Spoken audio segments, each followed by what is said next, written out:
Got it. No, so you got to mute yourself if you want to talk. Welcome everybody online to the Cleveland Planning Commission.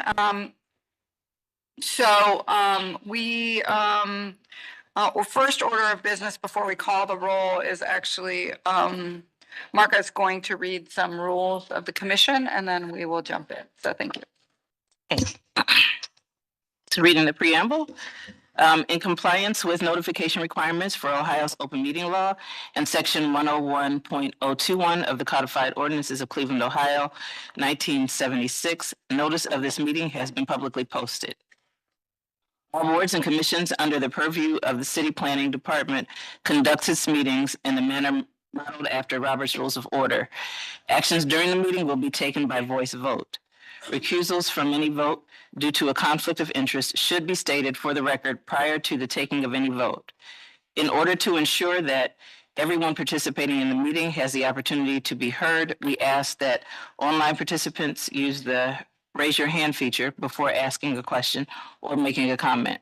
The raise your hand feature can be found in the participants panel on the desktop and mobile version and activated by clicking the hand icon. Please wait for the chair or facilitator to recognize you and be sure to select unmute and announce yourself before you speak. When finished speaking, please lower your hand by clicking on the raise your hand icon again and mute your microphone. We will also be utilizing the chat feature to communicate. Sorry. Sorry. Okay. We will also be utilizing the chat feature to communicate with participants. The chat feature can be activated by clicking the chat button located at the bottom of the WebEx screen.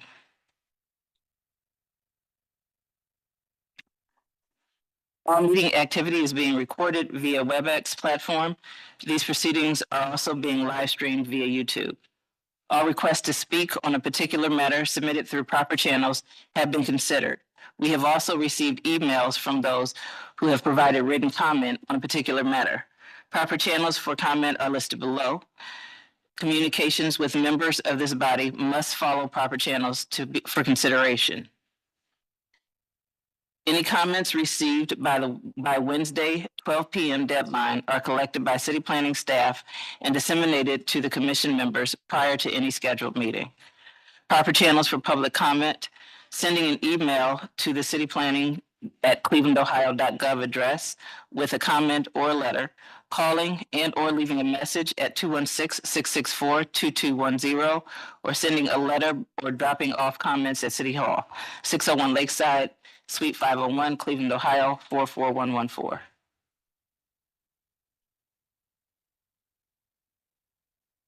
Okay. The chair will call each agenda item, and then each applicant will be invited to proceed through the presentation. Each presentation should be completed prior to questions and comments from the commission in order to facilitate a smooth presentation. Once the presentation has concluded, the chair will ask planning staff to summarize design review advisory committee recommendations, if applicable, and any public comments received. Public comments received through the proper channels by the deadline are distributed to commission members prior to the meeting through Dropbox. Staff will also identify any members of the public present and scheduled to speak. Public comment is allowed at the discretion of the chair, and any individual providing public comment is permitted 2 minutes to speak to the agenda item in which they have an interest. The chair will then request a recommendation from staff if applicable. The commission will then begin deliberations and project review. Any committee members except the chair may make a motion at any point after the agenda item has been called.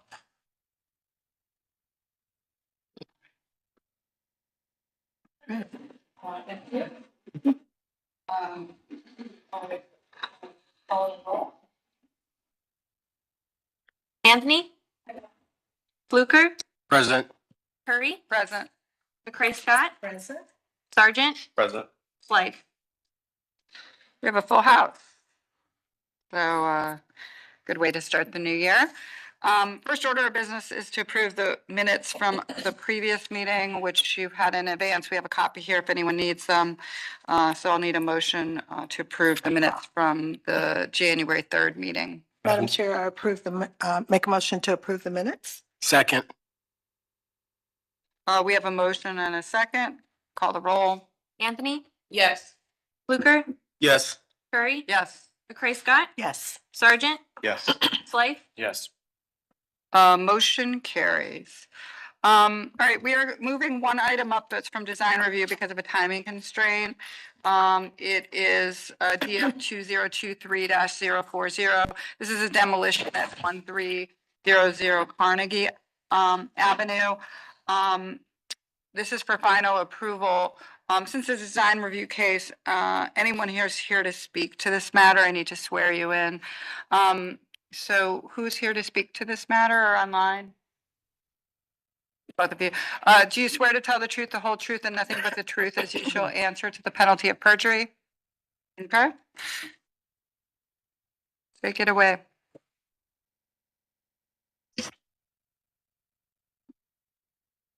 Everybody's going to make another announcement here to remind you, when you're coming up to speak, you can click the mic to unmute and make sure it's green before you speak. Got it. Thank you.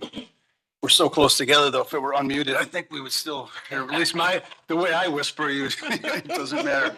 Madam Chair, first of all, it's nice to be here before the Planning Commission. It's been a while, and I'm sorry? I do. Well, I will say this, and it's ironic because when people have asked me about it, just as a preamble, but the commission is the one place where people who come before you, by and large, are investing in the city, building in the city, doing something really positive, except occasionally for demolitions, which unfortunately I am here on. So no, but I do, and I'm glad to see you have a lot going on. So, and we're overdue, Madam Chair. So I'm going to do a little preamble on this property. Mr. Potacek is the architect who's handling this. This matter actually was before you in the fall of 2023. And I will say it wasn't a very august presentation, but nevertheless, it was a simple demolition. And the owner of the property, Mike Maloof, who would be here, he's not feeling well and he's out of town. He couldn't make it back. I could call him if for some reason I have to, but the property is unique in the sense that it's actually in the middle of a parking lot already. The Maloofs owned World Auto Parts for many, many years, probably 40 years, which is on the south side of Carnegie. He sold it a few years ago, and now it's owned by a national company. They have 80 employees there, and they park in most of the parking lot up to and behind this building. If many of you recall a restaurant called the Hot Spot, it was actually very popular for a while because it had the parking right next to it. He owns that building. The restaurateur closed it, but World Auto Parts actually uses it for their warehousing. So it's actually active. The property, even though it's downtown, is owned semi or light industrial. So the issue before you is a request for demolition. Now, the Flats Design Review approved the demolition, but said to work with staff. When it came before the Planning Commission, it was turned down 4-0, but to work with staff. Technically, the demo period should only go for 6 months, and then the commission should consider a 6-month extension. I don't think anyone was really paying much attention to that, including the property owner. So nevertheless, some time went by, and then I got a phone call and I said, "You've got to get an architect to look at this because it is an unusual circumstance." The building is only about 1,600, 1,800 square feet. The property is only 2,500 square feet. It's 25 by 100 feet. And the strict application of 3914, which is the parking code for downtown surface parking lots, and then the demolition code, which is 341.08. Now, this got delayed for a whole bunch of reasons, part of which I think the planner thought the strict application made this almost impossible to tear down and then use it for parking. And there's some evidence of that in your code, but I would submit both of these code sections were not meant, as Mr. Potacek will show you, to save this kind of building. They were meant to save, in 1997, when it was approved, Greyhound Bus Station, Allen Theater, some buildings in the warehouse district. I could go on, but this was a garage that was been vacant for a period of time. Mr. Maloof bought it many years ago when it closed. He had it listed for renovation or sale for 4 years, no bites. So that's where we are. Now, we're going to ask the commission to do is have a discussion on, I think the demolition should be clearly something that should occur. I've got letters from his insurance broker and from the World Auto Parts, which I'll distribute, because of concerns about what happens behind the building, and the building has been regularly broken into. So we like to address the demolition for sure, number one, and then what we could do with the property afterwards. Because even as a parking lot, it would be about 8 or 9 spaces. World Auto Parts would likely be the one using it, so it's not an economic thing that he's going to charge World Auto Parts more rent. So with that, I'll let Mr. Potacek take you through the site, the building, and the reason for demolition. Good morning. So essentially, these are just some registry photos that show the existing conditions for the building. 13th in the lower left-hand corner is kind of the partial street that borders the site. The asphalt that you see in front of the building is actually public right-of-way at this point. The building is sort of property line to property line, 25 foot wide. It's sitting probably with the exception of whatever grass is growing in the cracks on the rear property line. And then there's a little bit of space in the front, which again has been used primarily by the World Auto Parts people to park on. And as you can see, sort of World Auto Parts is the parking lot to the left and just a little west of the red square on that site registry shot. It is a separately platted parcel. So again, 2,500 square feet, 25 foot wide, and then 100 feet deep. Should we go to the next slide, please? Sort of existing photos of some of the deterioration in the building already. You know, the amount of money that would have to be reinvested for, you know, a 1,400 square foot footprint plus 600 square feet on the second floor. Just it was for sale. No one took up on the opportunity to do this.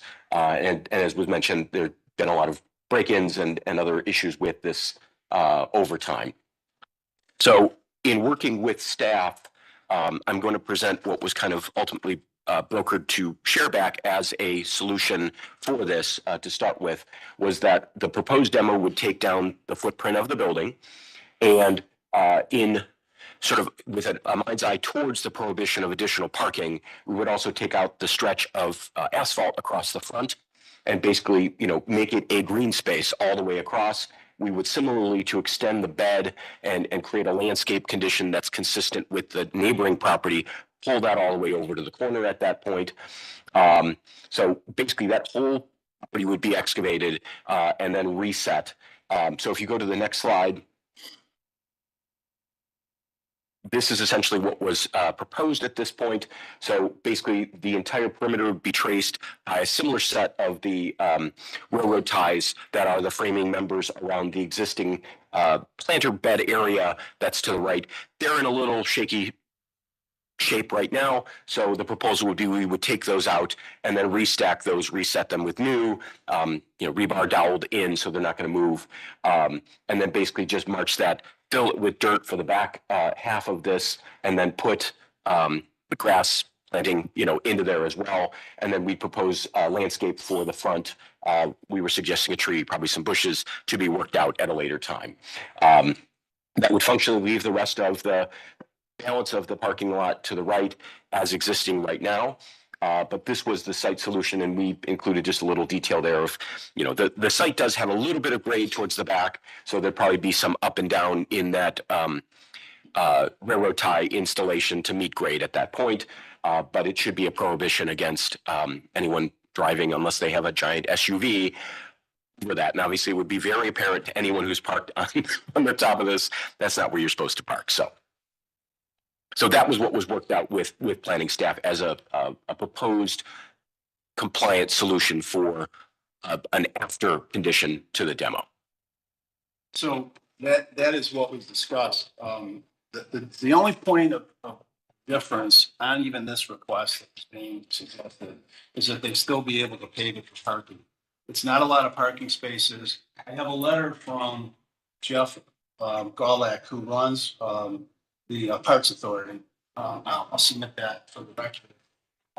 And This was sent July 1 of 2024. And this has to do with the fact that much of this has to do more with safety and crime and the fact that his employees will have to park them beyond this point. And we think it's going to be a maintenance challenge because of it just being sort of an orphaned site. And he has said that he's actually had employees quit because of issues that happened behind the building. So I think once the building goes, that's going to be a plus either way.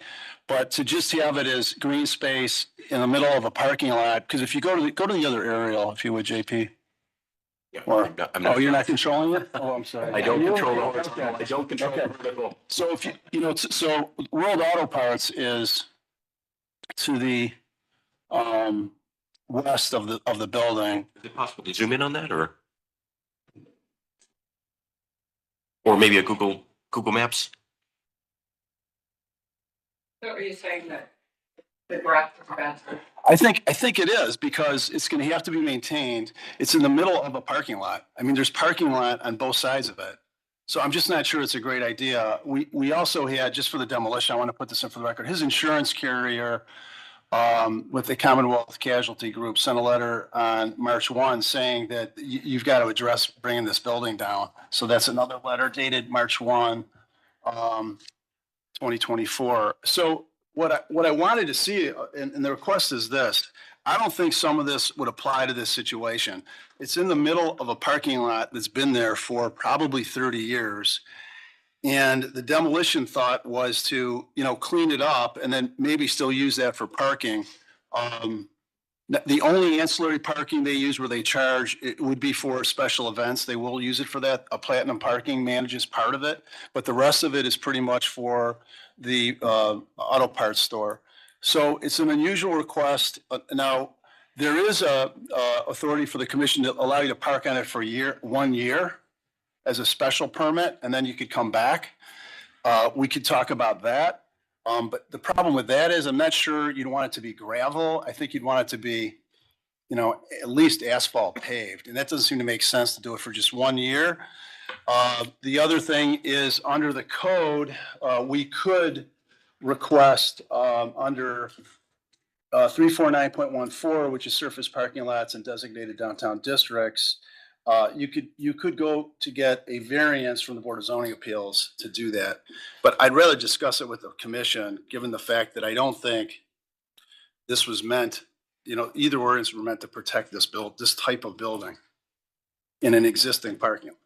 So it's an unusual circumstance, and that's why I made sure Mr. Potacek got involved right away. And then I just looked at the code and I just thought it was unusual. It was being strictly applied.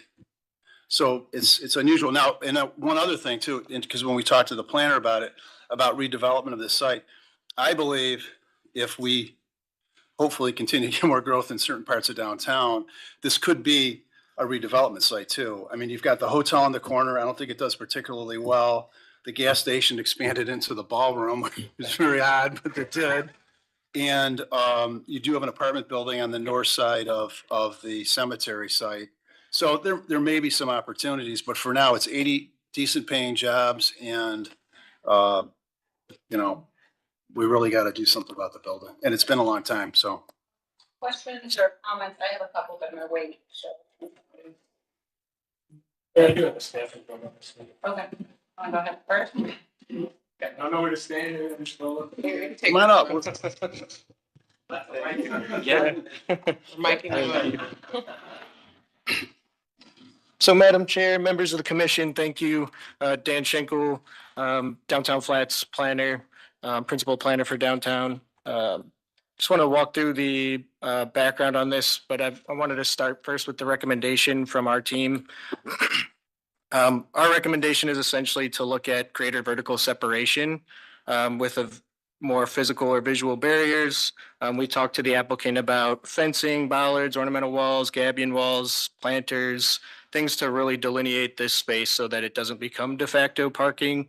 Even double height rail ties is better than single height, just because, as the applicant noted, someone could still, depending on how they install, drive over that rail tie and end up using this de facto as parking. The reason that we feel that way, it's less of a feeling and more about the code. the start of the code basically says that expanding parking lots in this designated area is prohibited, right? And under very few circumstances, could we consider any other uses for the site? The applicant mentioned, 1 years and things like that. We need a development plan in hand already approved by this body to even consider that. So some of these ideas, I mean, we'd love to discuss, but this is sort of new information to us today in terms of opportunities to develop and things like that. So we'd love to continue that discussion if that is actually the direction. Just a little bit of the overview and background. Um, you know, as far as when we received this package from the applicant, they weren't seeking surface parking, so that's where the new information is coming in. It was simply for protected green space, which you saw on the screen earlier. Originally, when they submitted this, it was a demolition with no plans for reuse. And Downtown Flats did approve with working with staff on the leave behind. They then indicated a desire to pave the lot, and that's when the issues of the code came to fruition, where we really discussed in depth with the applicant about the prohibition on newer expanded surface lots in the downtown area, and that their proposal for a surface lot just did not meet the code requirements. Once it came before this body, it was disapproved with a recommendation to work with staff. And the motion form is included on the second page of that packet that I provided to you. The discussion really centered on not wanting to reward demolition by neglect. There's neglect. And staff has been adamant about two things. And the first is complying with code. Noting that any other non-surface parking use is allowable and that renovation and new development is deeply preferred. And then separating this parcel from surrounding parking lots to prevent that de facto parking usage. Just in this area around town, we see de facto parking usage just given its close proximity to the Guardian Stadium, to the Cavs Arena, and that would just essentially be an illegal use, and we don't want to see that happen. Just some additional considerations is setting the right precedent for the district. So vibrancy, walkability, infill development. In this district, what the code is really looking for us to do is to do wrapped parking decks if we do want parking. I would say of key importance is just that issue of you guys have been around long enough to see the decades of pressure that arenas and ballparks do on the surrounding land uses and just turning these areas into parking lots. Xavier, if you could jump to the next slide. This is just an image of the area in question, and you could see the applicant's areas in the bottom right of the screen. Most of that area has become parking lot. And it's not necessarily the welcoming and it's called the Gateway Complex. It is a gateway to our city, but the surrounding uses are no longer functioning as a gateway.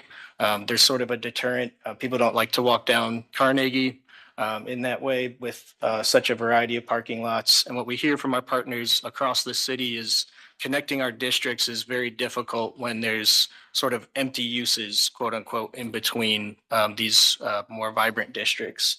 And Xavier, if you could hit the next slide. This is just a little better view of that, essentially the gateway to Gateway Complex, right? This is what you see is a sea of parking. And originally when Gateway was developed, there was a lot of effort around trying to prevent what we see here from occurring and it getting any worse. I think one of the highlights of the Gateway project that they like to champion was that a lot of the buildings around, say, East 4th were saved, renovated, and you could see what a vibrant district that is. And unfortunately, we haven't been able to succeed in the same way on this side of Gateway. And then the final image there, Xavier, if you could.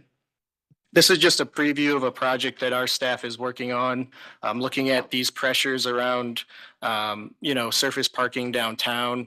The Cavs are doing very, very well. We're very excited about that. The Guardians are doing very, very well too. It's fantastic for our city. That's a lot of home games. But these pressures are always heightened in those moments. There's more people coming out. whether they're going to the game or going downtown just to be in sort of the festivities of that experience. So this pressure is continuing. And what you're seeing on screen essentially is, you know, our downtown CBD area and a little bit larger study area that we're looking at. In red are all of our surface parking lots, and in orange are all of our parking decks. And so you could see, and then all the other colors on screen are those designated areas that define where parking prohibition is in effect from the code. So the pink there is the gateway designated area. And you could see sort of the west side of Gateway is more orange than not. And there are plans to fill in a couple of those larger lots, those larger service lots. But east of that area, you could see just the amount of red. Almost the entire district is becoming a surface lot. And then just to point out, where we've done a really good job is in the downtown core, which is that brownish color there. You see mostly parking decks in that area, and that's the core. That's where we've really succeeded in terms of green space, building footprints, things like that. These other zones, like you look at Erie View, parts of Gateway, even the flats, you see a lot of red. And those are areas where we have really struggled to kind of hold the line on this code and ensure that we have vibrancy in our city in those places. And with that, I'll just defer back to our recommendations at the top of the report here as our opinion on the matter. I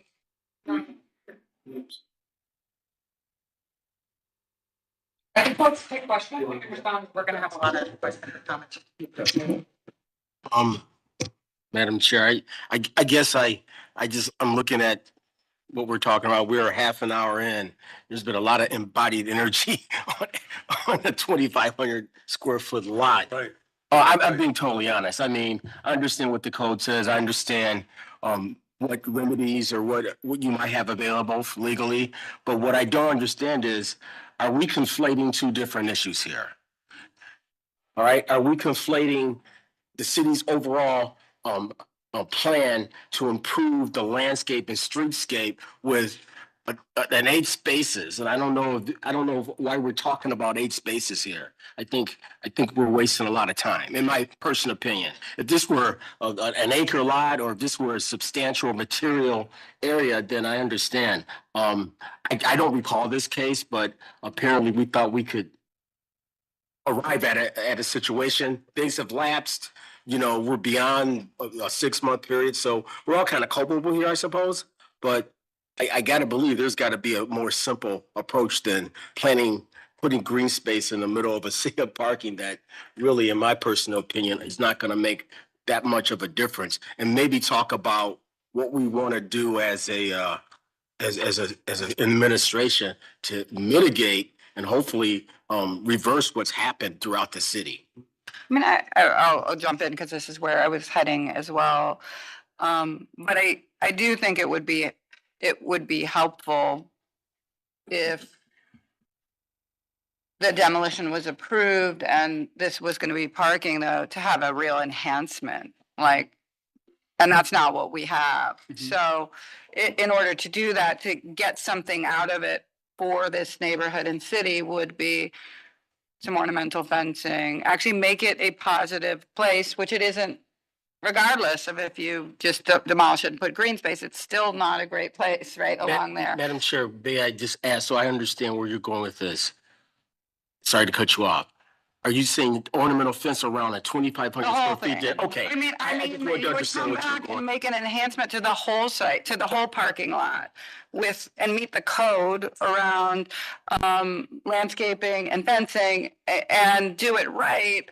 Otherwise, then why would we just, because it's not a betterment to the place, right? So I'm with you on this, but I think we'd need you guys to actually show what you would do to create an actual parking lot that is, actually probably in this instance would have the landscaping wrap around. You would do it right. You would show us a real parking plan for these 9 spaces. I'm where August is, but go ahead. But we need to see that. And staff could approve it, but it would need to be a holistic, not just those spaces. What's this lot look like? How are you improving it? Why is this a betterment? That sort of thing. I'll wait till you're done. Mark down the date because I agree with Mr. Coyne. And I know we have agreed on everything in the past. I agree that over decades, we tore down civic institutions for parking. I don't think that, I agree that the intent of that was not this building, which is essentially the size of a house. So I'm inclined to agree. I think the landscaping, the fencing could be an improvement. I'll just say, unfortunately, I think the reality is we're not seeing the development pressure in this city to address all of these red surface parking lots. So I think we need to be strategic and understand that not all of these are created equally. And kind of to that end, and this is just my opinion at a macro level, I appreciate that we encourage people to submit development plans, but I often think that they're not worth the paper they're written on. And there are cases where just buildings are not in conditions that we can perpetuate this as actually a disservice to our community. It discourages investment while they're standing. So I'm not such a purist to say that we need to have a development plan to justify every single demolition, because every property owner is not a developer. So I'll end it there. One comment, and then Tony, you can go about this is, I do think we need to articulate as a commission, if we go this route though, why this is not precedent setting, because that's also an issue for us, right? And I'm with you, why it's not precedent setting is, this is an existing lot, it's not a new parking lot, it's not even like a whole adjacent parking lot being bolted on. It's 9 spaces or however many spaces alongside to actually a curb. So I think we need to actually say why this does not set the precedent that if something else comes back along Carnegie and says, or you come back and say you want to demolish the building that had the restaurant in it, that we can say no to that. Mm-hmm. And because we did this, we won't be able to say no. Right. That's what I'm worried about. But I believe that this doesn't do that, that there's a way to, and you'll tell us how, because this is your business. A couple of points there. I want to help you with the record on that issue. Okay. I do get that. And I appreciate Dan's passion on this issue. No question about it. His analysis to me is a little bit impractical given the circumstance. Demolition by neglect is really more deliberate. This building was pretty much like this almost when he bought it. It was in really bad shape. And it's still a single lot. So it's you could not it's a non-conforming lot. It's 25 feet wide. We've got a 10-foot side yard variance or setback for both parcels. So it really is a problem. So from that perspective, the main thing we want the demo approved. We'd like to have you maybe just refer it to staff to figure out if there is some other improvements along the streetscape. The one thing that's ironic about that, your comment's well taken, but this is semi-industrial property. So the whole streetscape issue with fencing and buffering. We can require that even though we can require that. I know, because we're making an exception. Correct. But it's also, right? It's not technically under the code. So that's one thing that is an issue. So that's the main thing. We want to get the demo permit, and then we could work on with staff on some of the other other things. Now, as for the record, I do want to note, under the code, under 341.08 about this kind of demolition, what is local design and city planning to look at? They're to look at the following factors: the architectural and historical significance of the building. That's 1. Significance of the building's historical character. That's 2. The relationship between the location of the building and its overall significance. Economic viability of the building, presence of conditions of the building and the design quality and significance. I mean, realistically, this building doesn't comply with any of that stuff. None of those things would be available to save this building. It's not the Breuer Tower. It's not the Greyhound bus station. It's not the Allen Theater. It's not. And that's what it was meant to do. If anything, you're going to clean up the site because you're going to eliminate it. Right. And these issues with crime and safety are really significant. So I think for the record, I would say that's in the record now, but if you could either make a finding that those are valid concerns that the commission from a health, safety and welfare standpoint has. They some are valid consideration. concerns, but I'm more worried about, let's say the building next door meets all that criteria, right? Except that it's not falling apart yet. So the precedent issue is not that. The precedent issue is the kind of non-super historic contributing factor buildings in the city that could not fall into that category for parking. So we just need to make sure that this one is different than that, and it is. But the building next door. Shannon has her hand raised. I'd rather go to Shannon, and we do need to kind of move on because this is. But Shannon, if you could be brief. Yep, good morning, Madam Chair. I'm going to be brief. So for this case, under 349.14 E2 or 349.14, on the record, this is accessory to another use within 400 feet, or it's an expansion of an existing surface lot, as you stated. You all do have the ability to grant this, but if this is going to be a for-hire lot, meaning they're going to use it to charge for special events under Chapter 457, the applicant would be required to use ornamental fencing, as you had stated. So I do believe you can condition it with those items. Yep, which we would do. The other, just to make a technical point, the other issue here is that this is its own parcel. It's 25 feet wide. So getting it into compliance from a new parking, you've got to come up to current code on what a new parking lot is for that parcel. So in order to do what you're saying, we'd have to consolidate parcels. Which I think you could do, right? I think our point is we're going to require it. You can go to staff and work on it, but you've got to meet the conditions. Consolidate the parcel, show them a full fencing landscaping plan, meet the code. And if you do that, and the director can sign off, right?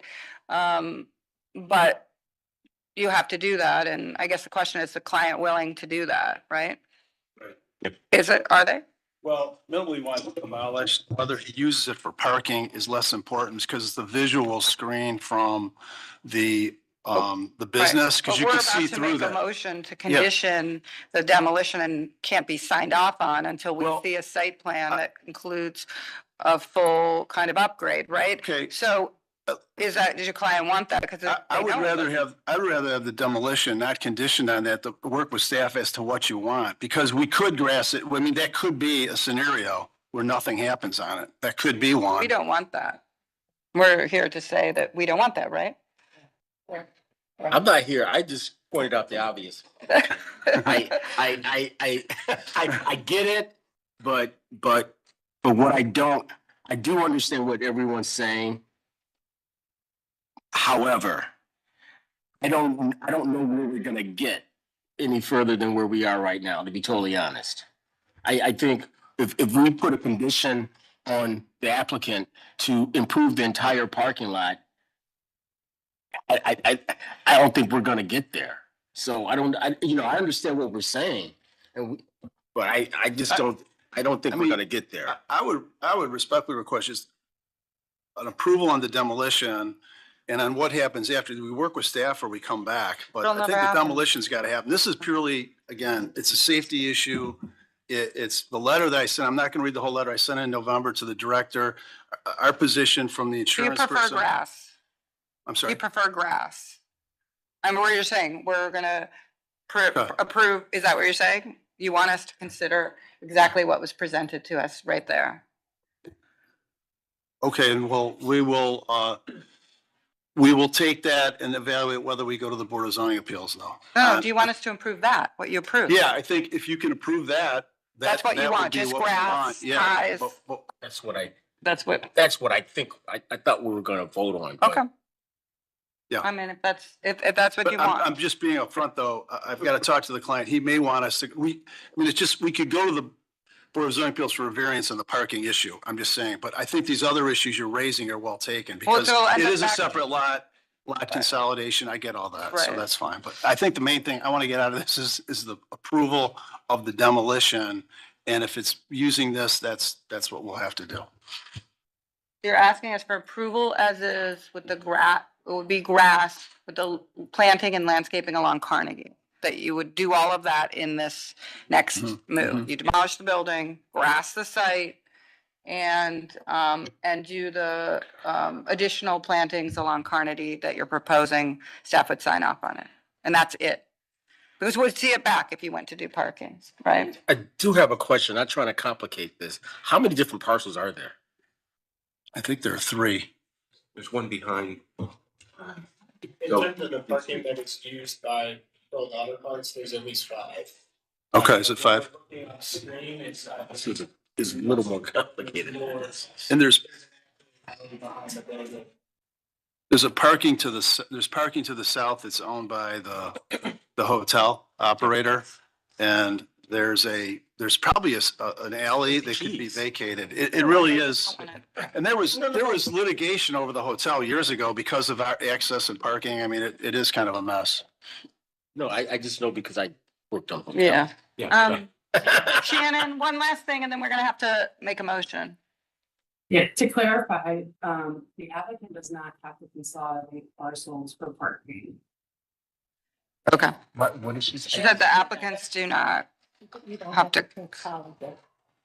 Oh, okay. That's what I thought. And the reason I bring it up is because a 25-foot wide parcel, a parking space is 18 feet. If they have access from another parcel and it's in the same Sure, ownership, they do right. not have to consolidate. Right, that's right. Okay, so, here, who would like to take a stab at this?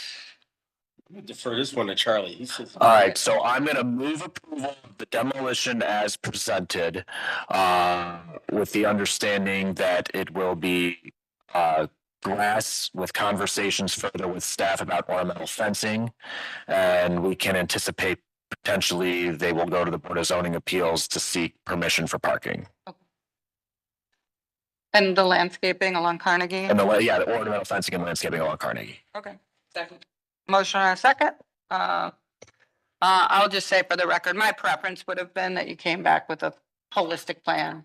Make this a parking lot, as you said, but that it was landscaped and, so if there's a way, this is gonna get done and it's gonna go, and it's gonna be grass. Yeah. But it isn't gonna better the place, right? So, and that's what we're all after, but Yes. I'm not gonna vote no. So call the roll. Anthony, Yes. Fluker, Yes. Curry, Yes. McCray Scott. Yes. Sergeant, Yes. Slife. Yes. Motion carried. Thank you. Thank you all. Grateful, I thanks. know this was. Yeah, I appreciate the accommodation to move forward. I got to get to Hopkins, so. Okay, I'm gonna make this one easy. yeah. Next item is lot split consolidation, splitting, into 3 lots, 004, 03, 049, and 3050. This is at, West 20th Street, Mark Ebner. Online or here? He's here. Oh, here. Do you swear to tell the truth, the whole truth, and nothing but the truth as you shall answer to the penalty of perjury? Okay.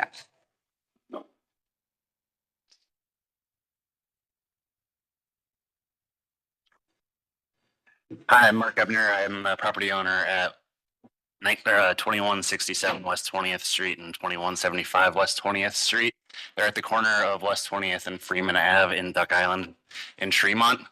I am looking to split the lot along Freeman Ave. That's already 2 lots along West 20th, so that I can create opportunity to build 2 new houses there. The new lot along Freeman would be 40 feet wide, which is the same width as the adjoining lot that already exists with the neighboring house on Freeman Ave at 1912. And then I'm going to put a shared driveway for all 3 residences. Actually, it's five total units of housing, because the existing house is a duplex. Proposed house number 1 is going to have a 2-bedroom garden, would have a 2-bedroom garden unit in it. And then a shared driveway accessed off Freeman Avenue that would provide off-street parking for the existing house, which doesn't currently have a paved parking spot in the back. I'm not going to add any new curb cuts. There's already currently a curb cut on Freeman Avenue. I'm just going to move it a little closer to West 20th Street. So there would just be 1 curb cut for 5 residences along Freeman.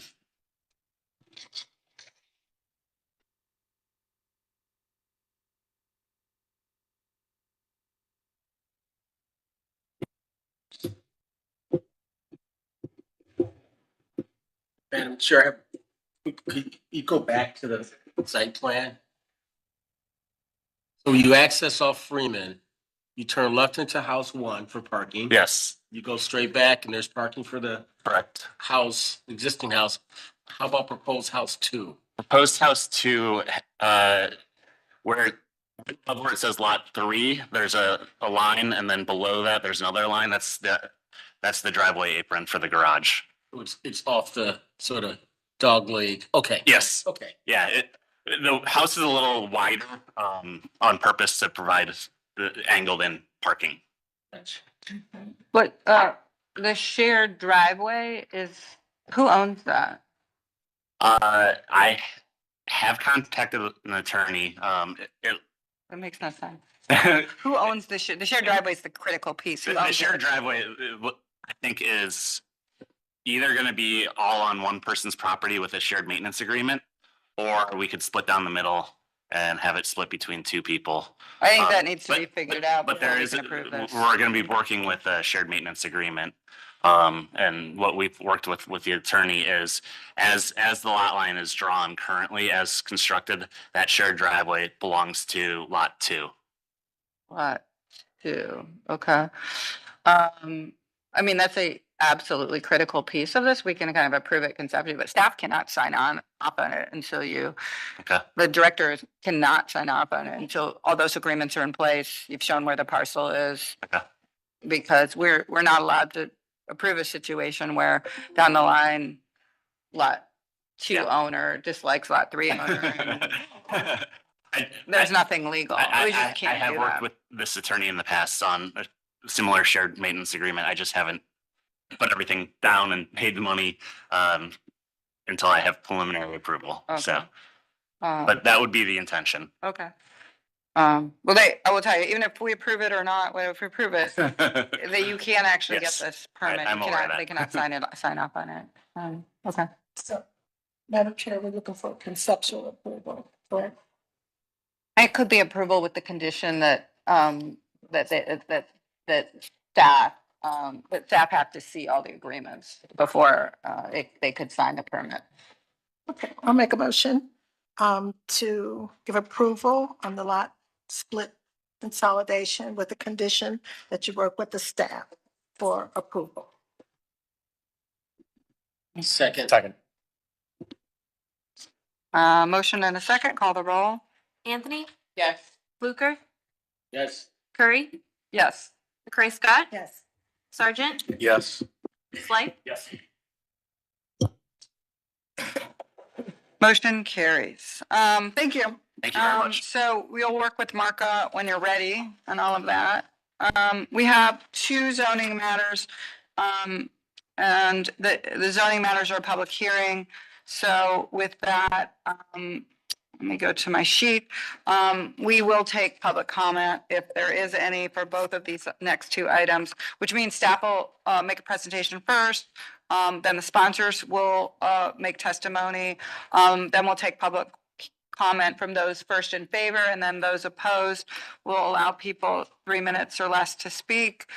You'll need to sign in and state your name clearly and your address.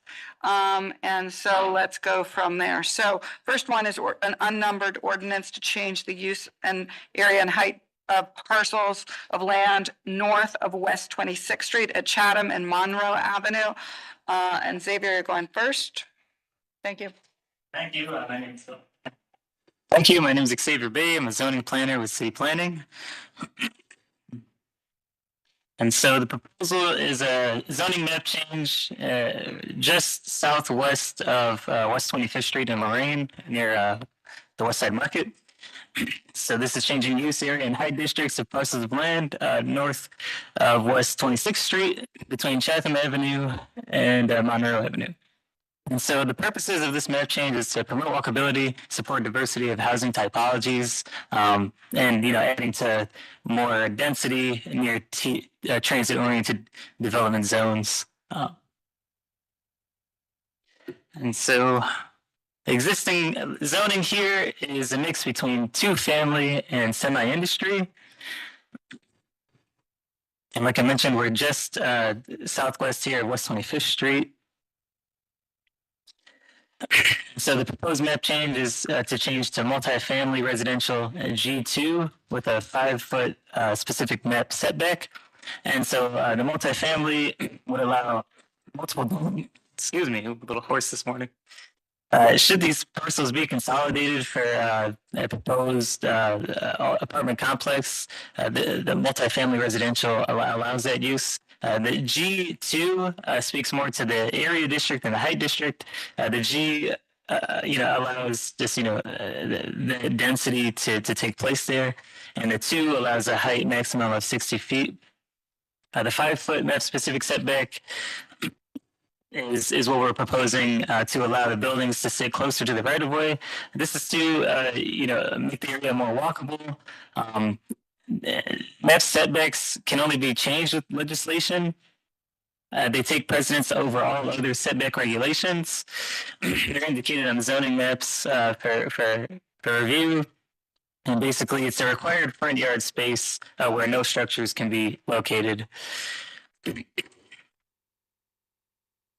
And so the current context here, just kind of describe this area just briefly for you already.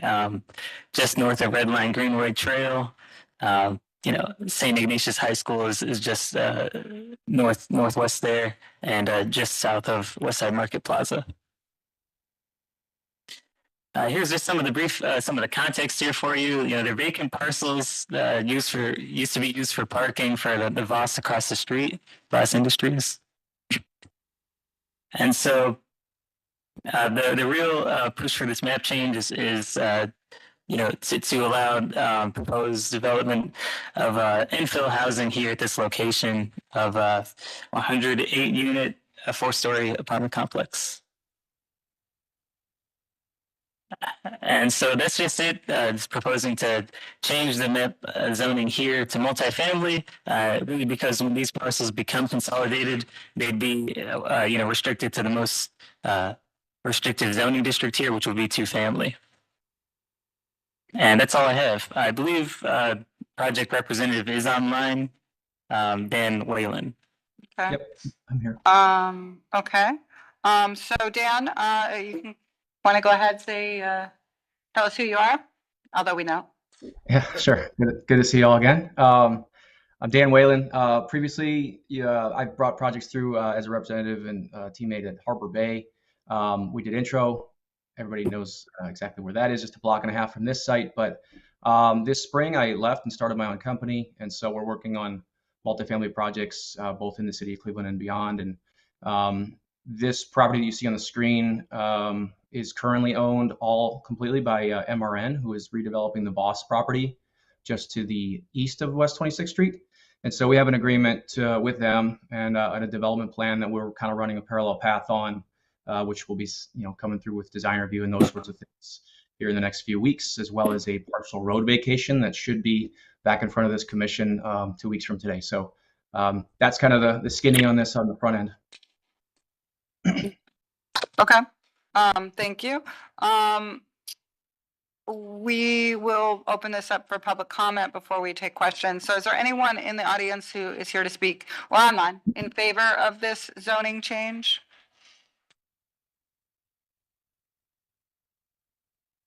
Is there anyone here who has a question or is opposed or would like to speak in any way to this? Oh. All right, you should just come on up, have a seat. Just state your name and your address and then your comment. Thank you. Want us all to come up? One at a time just because of the speaker. So we'll just come up. You can each have time. We'll have time for everyone to speak. So. Hi, my name is Armando Cañas. I'm the owner of 2190 on West 28th Street, 2191, 2185, and 2177. And I like development in the neighborhood. I think that it's a very positive thing. Our concern as the stakeholders of the neighborhood in the height of the building is the shadow that it would throw on our properties. We had a development that came in of 5 units that has gone up, not as tall as the 60, and that has impacted us with light throw in our residences, and particularly the motion lights whenever cats go by, kind of just illuminates people's bedrooms. with the parking lot is where it was proposed, our concerns are about sound and also how that will impact with noise and parking spaces with the amount of residences that are going to be there with Ignatius right up the street and the amount of units that are going to be going in with the Voss unit, the Voss property and that one. We already have a really congested parking problem in that area. So these are some of the concerns that we would like to be addressed in the envelope of the building where, what it would look like. We know that once this legislation is changed, it's kind of an irreversible thing. So we'd like to have more information on exactly how things are going to proceed once this legislation were to be approved. And so the community, the whole street, we're all very tight knit and we like everything as is. We appreciate all of this development and especially the Voss. The parking lot has been a problematic thing with path of travel and the Hancock Alley. I think there's a proposal for a walking path to go through there. I don't think anybody in the neighborhood wants to, if it's going to be partially done, we would probably prefer for it to be completely closed off. We get a lot of pass-through traffic from the West 25th station that has had break-ins and things like that. So we think if it's going to be something of that nature, to just go ahead and close it off entirely. I think these are things that the developer can put forward, and I'm curious to see how this progresses, but that's just my basic concerns and commentary. Thank you.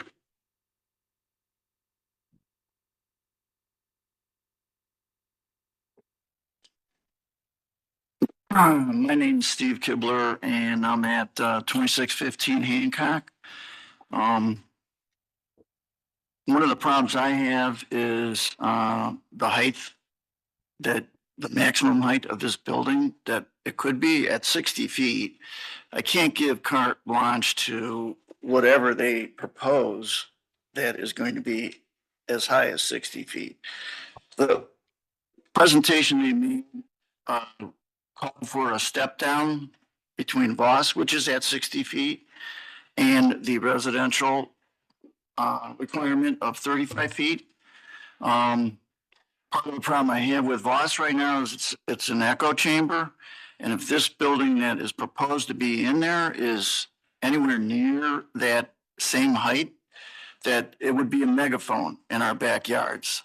The other issue is they have a parking between their building, the new building proposed, and our backyards. There's no information on sound proofing, light throw on the parking. I understand safety is an issue, but I also want to see the night sky as well. The exterior elevations were never given to us, so we have no idea or no guarantee how tall this new building is going to be.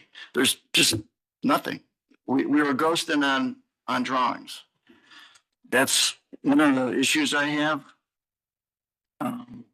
Another issue is that this facility, it continues and always will be an apartment building, and it doesn't transition to something else. There's no guarantee there. I want to see these guys successful. We want to see this area developed. It's been a long time sitting vacant. I don't want to set them up for failure, but in the same regard, I don't want to be set up for failure. I put my life and investments into building a new building on my property that I want to live in and retire. And I love the community, and all my neighbors behind me on 28th Street love their community. We just want some more information, and instead of giving carte blanche to a 60-foot maximum height, I think that would be a mistake. So that's what I have to say.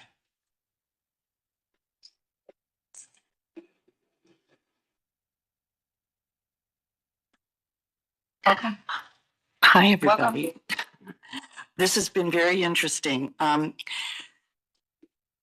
name is Bonnie Zaganti, and I live on the alley at 2615 Hancock Avenue with my husband, Steve.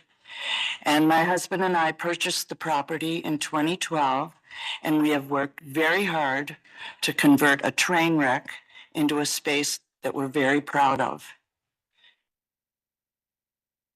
Steve is currently building our retirement home with his own two hands and is working daily on our little slice of heaven. From our personal experience with the zoning board and building department, we know that plans for this project are available, and we are asking for clarification on the request to change the use, area, and height districts of this parcel of land. I am here with several of my neighbors, some of which could not be here due to the short notice. All of us realized something was going to happen with the two dirt parking lots on 68th Street, but we did not anticipate an apartment building. We were hoping for more homeowner neighbors that would be invested in the community. Apartment dwellers typically are not. As a stakeholder, I would like more transparency on the project. Specifically, we are asking for the exterior elevation that they are proposing with dimensional and overall perspective for designs in verticality. Also, the footprint and verticality on the parcel and where the setbacks are. As a stakeholder, another of my major concerns is the closing off of Hancock with no walking pathway to allow access to our living space. We all have experienced unwanted people cutting through, and sometimes it has been dangerous. We now have a young family living next door that we care so much about, so safety is of great importance to us. Also, we don't want it turning into a dog walk to the park because the school is on the other side of 28th Street, and that's where all the grass is. And all these people are going to have dogs in this apartment building.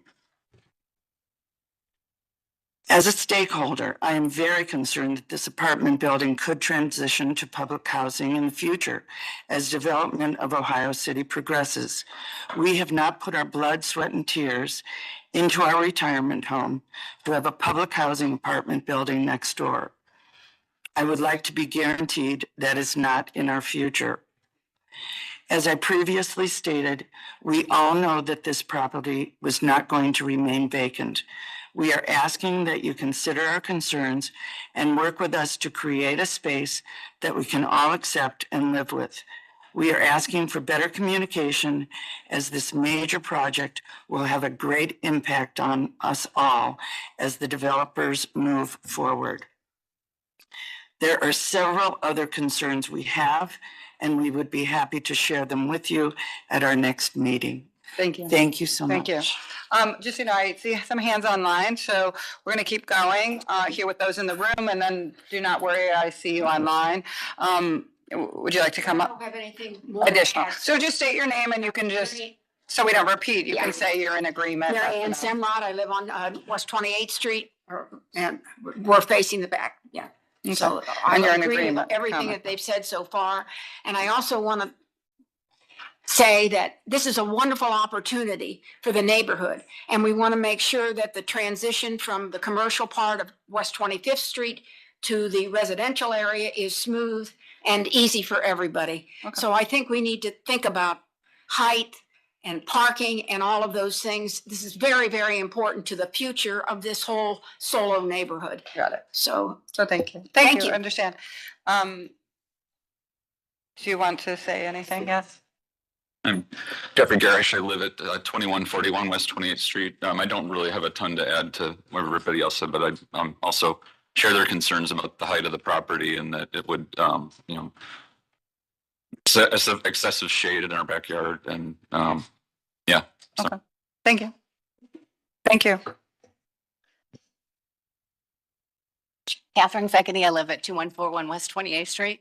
I mimic all the things that my neighbors have said, so I really don't have anything to add. But of course, there are even more concerns, as Connie had mentioned, so if we can move forward at some point, if there's more opportunity to talk. Again, the buffer between our homes, which are right in the backyard, driveway abuts up to where these apartments would be. There's a kind of rickety fence at the moment that the previous owners have tried to keep up. So having that barrier, again, the step down is absolutely huge. So I think we're all in agreement here. Okay, thank you, thank you. Online, I see 3 hands. Dan, we'll get back to you last. Grant?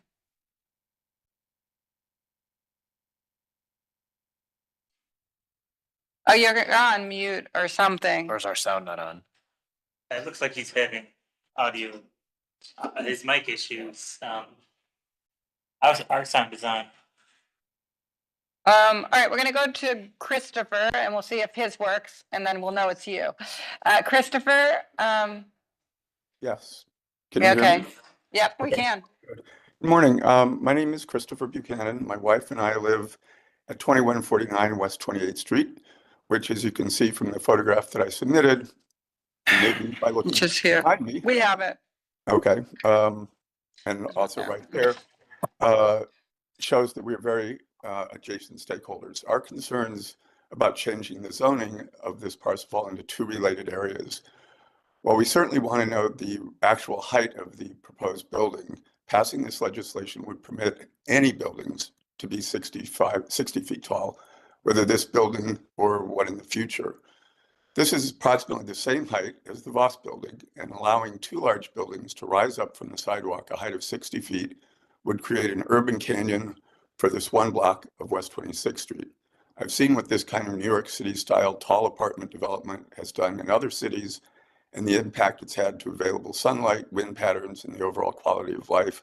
And I would be surprised if this is what Ohio City planners ever had in mind. Second issue is how the change would do away with any notion of stair-stepping down building heights. I know that Mr. Whalen is currently developing what looks like it will be a great hotel on the same street just north of Lorain, and that will be even taller than this proposed building, but I support that project fully. And the difference is there's no residential property immediately behind that project, even not for quite a while. With this project, a full block of homes like the one I'm sitting in is just 100 feet from what could be a very long and very tall building. Again, a bad precedent for Ohio City. While I would much rather see this parcel be rezoned for townhomes, if Mr. Whalen has his plan of only 44 stories or 45 feet, which I hope is the case, rather than changing the zoning to allow much taller buildings with no step-down requirement, I feel a wiser course of action might be to simply ask for a zoning variance after undertaking additional detailed discussions with us as neighbors to the west and other stakeholders.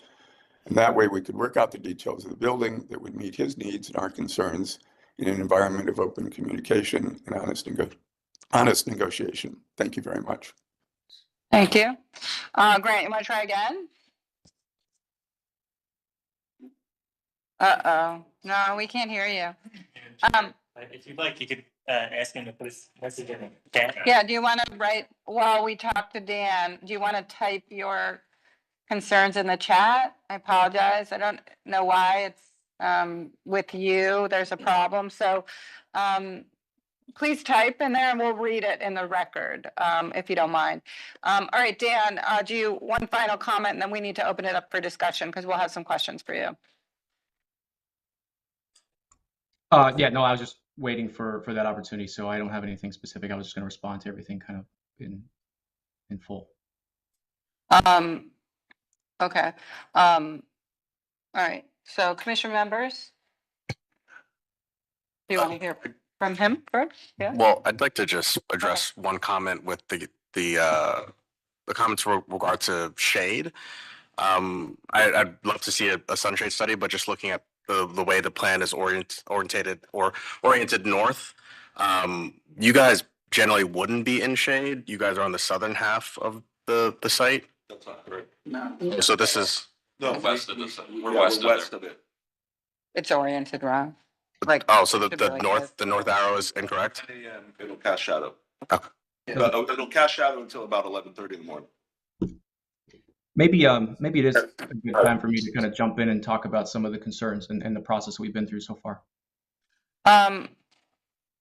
Well, you had a chance to do that, so I we're now thought, I'm gonna. sorry, I thought that was. I Yeah, thought that- no, the public portion's over. We will ask you questions, but they had a chance to talk, you had a chance to present before, so, Shannon, you want to go first, and then we'll take Before questions. Shannon goes, I also have a question. Sure. This is not within the new form-based coast district. I know that like there are setbacks in that code specifically for adjacencies to residential units, but this wouldn't apply here. Shannon, you want to take that and then make your comment? Yes, good morning, Madam Chair, to the chairman, to the member. I'm so sorry. This is not in the new form-based code area. However, this property is currently zoned semi-industry C1. So the multifamily housing here is already permitted by right. Adding the 5-foot setback actually pushes any kind of development here towards West 26th Street. So if you're looking at this map here, when we were working with the councilman, the former director, the neighborhood planner, and the applicant here, the property along West 25th Street, there's a proposal already in for the carriage project of, converting those 19 buildings-ish already for adaptive reuse. And so the proposal here is really to make sure that whatever is developed on these empty lots here is of multifamily character, or single family, 2-family, so residential in nature. And that's really to serve as a buffer from West 25th Street as you work your way into the internal area of the neighborhood. So I just wanted to provide some of that context because I know there were some concerns and comments made.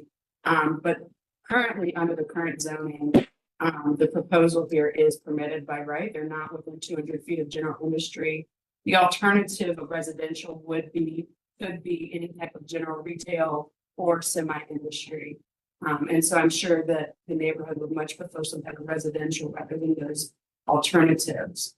But with that being said, the other alternative here would have been a site plan specific rezoning. We did not choose that because, as you may remember from previous site plan specific rezonings, in times like this where the economy is changing, politics are changing, things of that nature, building costs are changing, that could be really restrictive and arduous process all around. But would note that any project that does go here will still have to come back through the city planning process for design review.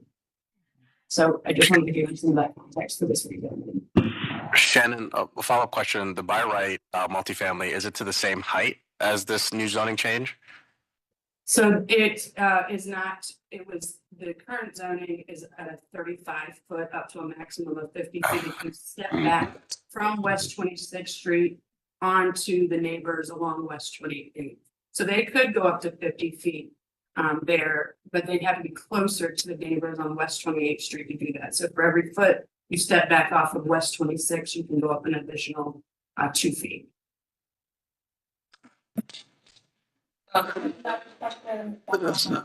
Madam Chair, I'd like to know where Ohio City Inc. is in this deliberation. It is their service area. I would be interested in their input and also the council members' input. I do know that I have support emails from Councilman McCormick. So can you read Grant's comment since he could not speak aloud? Do you mind? Yeah, give me 1 second. Or Grant Goodrich at 2701 Monroe Avenue. Zoning is designed to protect the existing and new members of the community with common understanding and expectations of land use. This is zoned for single and 2-family houses right now, and there is a pressing need for single-family homes in the neighborhood. There are at least 4 other identified multi-story apartment buildings identified for the immediate surrounding area within 500 meters and in various stages of planning. The owner/developer has not demonstrated harm if the map changes is not approved. Without clarification on setbacks to neighbors to the west and south, more information on the height of the project and access along Hancock, I ask that the Planning Commission not support. Madam Chair, I think there seems to be a little bit of confusion here and everybody seems to be unsettled because there hasn't been a lot of information shared.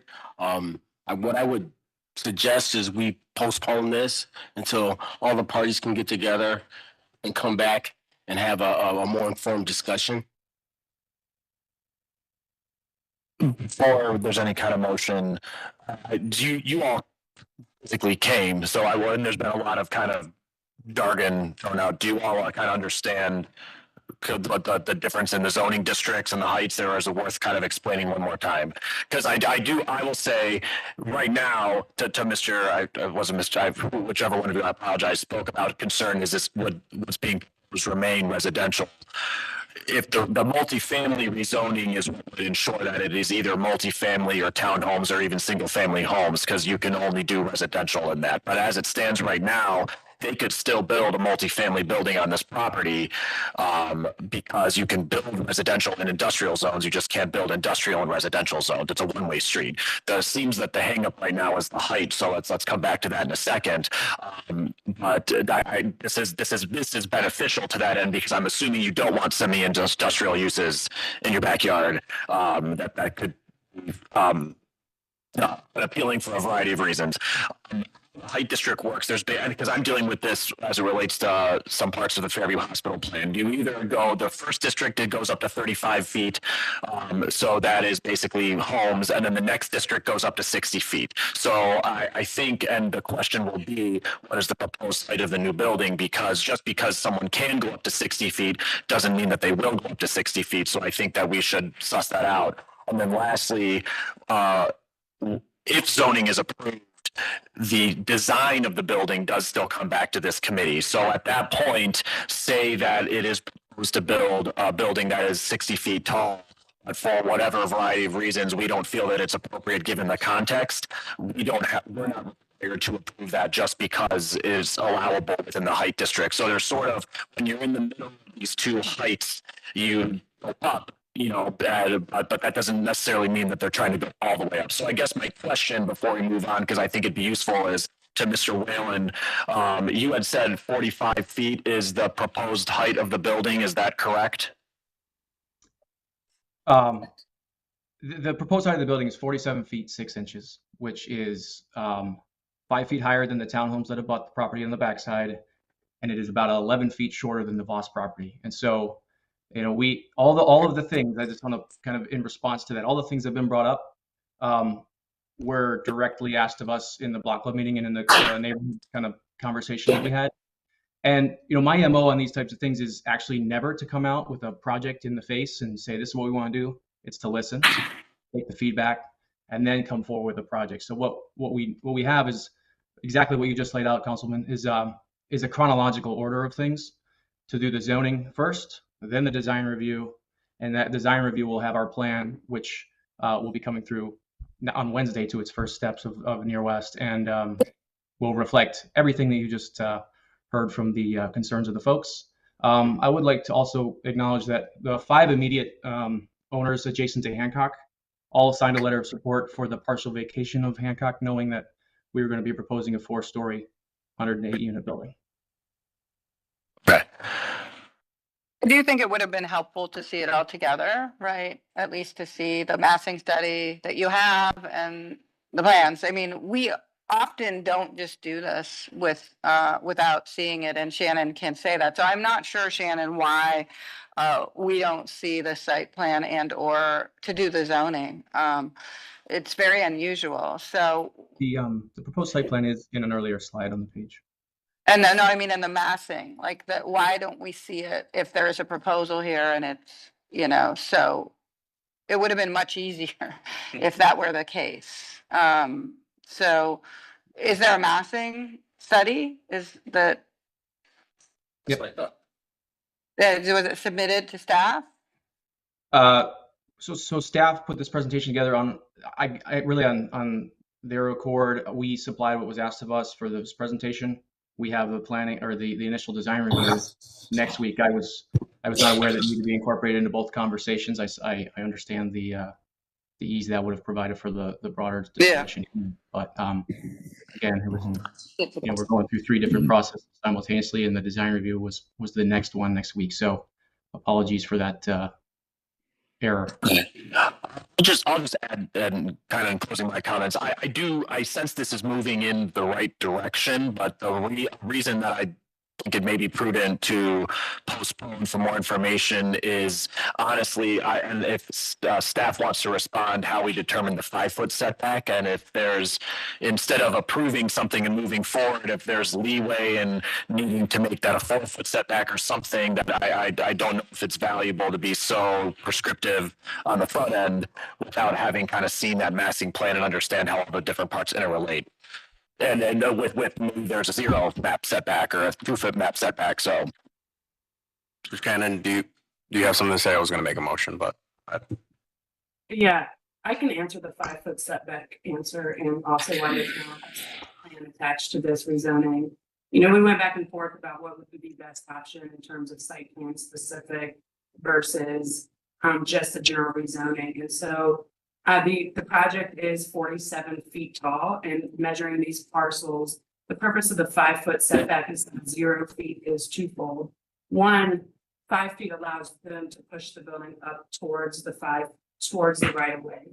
Because for residential, when you have no properties among 2 blocks, you would have to be 15% of the lot. So it would be pushed back even further off of West 26th Street as this front yard setback requirement. By putting in 5 feet, that allows them to push it towards West 26th, but without being right on West 26th, because there's no, in the public right of way, that sidewalk is a typical 3 to 4 feet.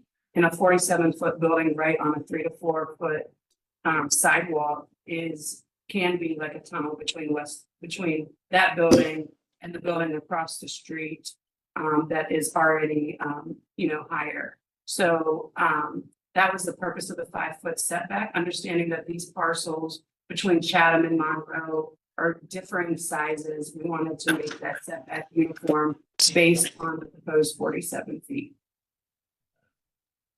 thank you. I do agree that a setback, a prescribed setback like this is valuable. It's just that's if there's, why, like, I guess my question will be why 5 and why not 4? And again, the reason the setback line is there is if you wanted to build a new house on 28, it'd have to line up with the front of the existing houses. But because there's no existing houses here, the code would say that you'd have to take 15% of the lot depth, and that would become the setback line. So it would create big front yards and push the building towards your houses. So we're trying to pull the building away from your houses essentially. so. All right. Thank you. So, Madam Chair, I agree with Councilman Slife. I'm going to make a motion to postpone and ask the applicant to work with staff to create a submission or presentation that includes the kind of the design massing studies. And I'd also ask, if it's not already created, for the applicant to submit solar shade study at both solstices, just to give the folks in the audience who came up today some real kind of consideration with regards to shade in their backyards.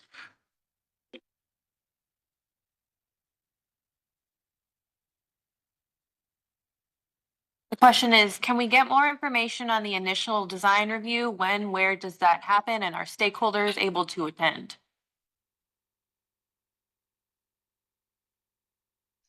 Yeah, so in terms of the initial design review, we typically do not, so they can attend and they can listen, but they cannot participate at the design review meetings. This is where the public process is at city planning. So if you are wanting to have comments, then you would do it here at city planning.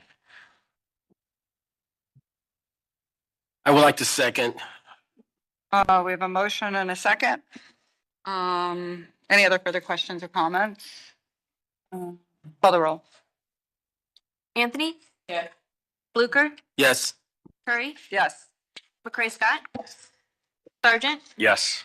Slide. Motion carries. I want to thank you guys all for showing up. I know it's not the easiest thing to come down to City Hall in the middle of the day on a Friday, but we always appreciate the engagement from community and residents, so thank you. Take care. Thank you. Thank you. We have one other zoning matter. It's a conditional use permit, 3122 West Boulevard. This is a large state licensed facility, 6 occupants. Oh, this is postponed. Thank you. Great. All right, so now on to design review. Is this also postponed? Okay, so if you can see there, the next item on page 7 is also postponed. We're moving right along. Then we have Central Southeast Design Review. This is 2024-12 convenience store at 4475 Lee Road. Is Warren Richardson online or here? I'm online. Okay, do you swear to tell the truth, the whole truth and nothing but the truth as you shall answer to the penalty of perjury? Yes, I do. Okay, they've got your presentation, so you take it away. Absolutely. Thank you. Thank you, Madam Chair. Thank you, Council, for reviewing this. A little bit of history. This convenience store is going to be a new facility, but it's actually not new to the neighborhood. The owners actually have the owners actually have an existing space on Lee Road, just the next block away on Langley, on the corner of Lee Road and Langley. They've been in the neighborhood for 20 plus years already. The reason why they're looking for a new facility is they're having some issues with their building owner, and he's elected to sell the space to another party. So they were able to obtain the parcels directly across the street from where they are, again, on the corner of Langley and Lee Road. And what they're trying to do is erect a new facility for the tenants for the residents that are used to coming to their convenience store. A little bit about the area. This is located in the Leesville area. And in that area, it's roughly 4,500 residents, in which 30% of the residents are below poverty line.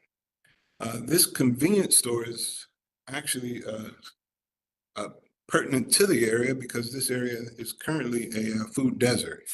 So again, I think in losing this convenience store to whatever the owner has ideas for would be at a detriment to the residents of the area. So that's just a little history. And if we can, I'm sorry, can you go back a couple of slides, please? That one, yes. Again, I'm sorry, can you go down one or to the very next one? Okay, again, this is just a little bit about the area. Again, it's in the Leesville district, which is just to the south of the Lee Harvard area. Again, on the site, above the shaded area is where they're proposing.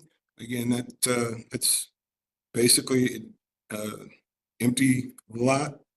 And the space that they're at currently is just south of that site. They're the building in that large parking lot.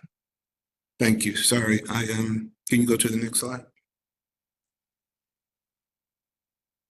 Again, these are some context photos.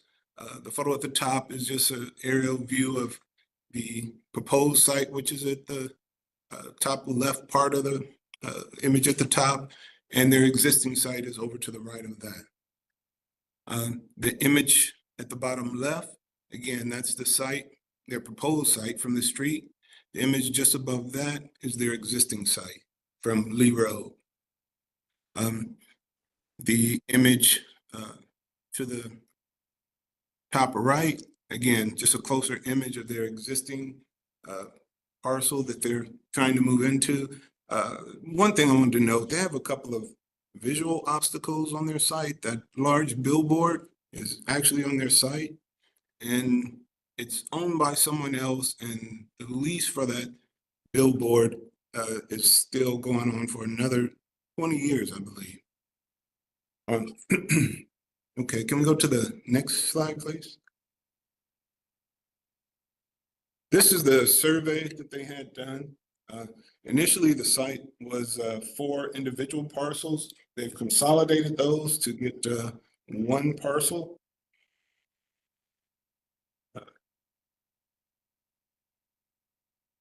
Slide. This is a plan of the existing site. Again, it's just showing the topo and the street.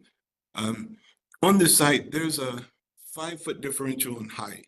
The highest part of the site is at the top right-hand corner. The lowest part of the site is over by the billboard at the bottom left-hand corner.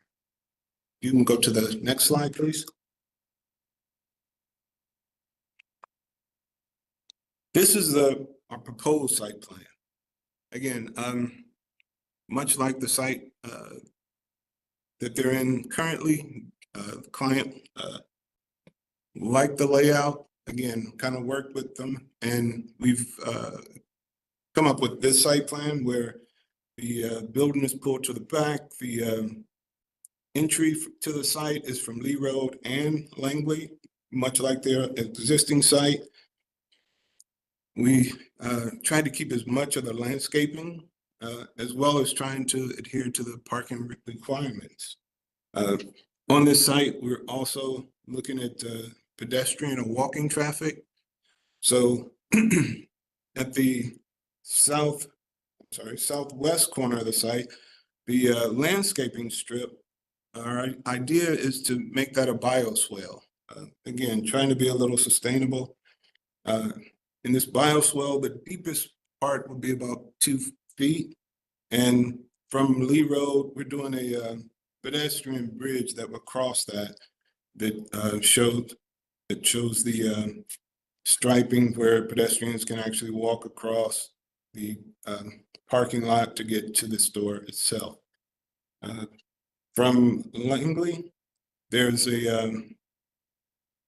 also a pedestrian walking area that'll be striped so they can, not interfere with the vehicular traffic just to get to the store.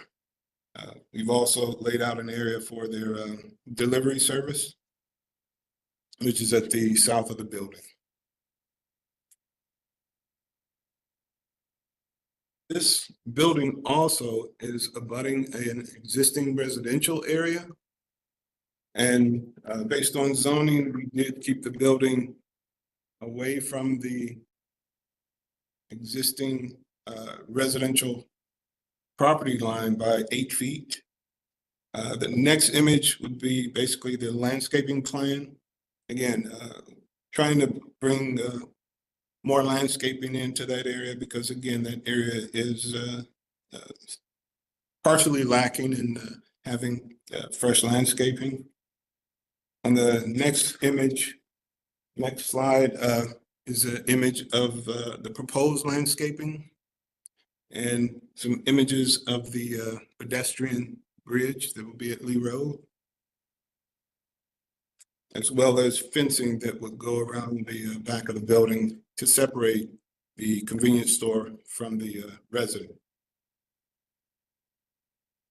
You can go to the next slide. We have a lighting plan. On this plan, the idea is to not interfere with the existing residents as far as too much lighting, but again, provide enough lighting that the convenience store itself will be secure. There is an issue with security in their existing business. They've been broken into several times. So what we're hoping is additional lighting would kind of deter that from happening anymore. So again, we're putting wall pack lights at the corners of the building, and at the height of those will be at about 9 feet off of the ground. We also have a couple of solar pole lights. It's going to be 3 of them happening around the parking area. The first one is as you come in off of Lee Road. Sorry, there's a little dark dot there. That would be the first solar pole. The second one is at the, southwest side where it's between the 2 parking areas. And the third one is as you come in from Langley by the parking. On the next slide. This is a proposed floor plan. So again, what the owners are looking to do is just to provide more services and fresh foods to the residents. One thing that they hadn't done because of their existing location, and their existing building is a little bit smaller than the one we're proposing. They're proposing to have fresh fruits and vegetables, which would be really needed for the area or the residents in the area. Another item that they're looking to do is increasing the amount of cooler space for other foods other than just sodas and waters. They want to actually have some cold food and a area where they can prepare food for the residents. Again, they've been in the area for over 20 years and they have excellent rapport with quite a few of the people in the area. On the next slide. These are proposed elevations. What we're looking at is having standing seam metal roofing, brick veneer at the base, and insulated metal panel. One of the things that we're also proposing is the owners would like to be able to still serve the residents. So they're doing they would like to do not after hours, but they want to do a pass-through window at the south side of the building, which is the elevation, the bottom elevation on the right-hand side. It'll be a small pass-through window there that they can still sell items to the customers that come up. We also have images of the potential windows we're looking at. These are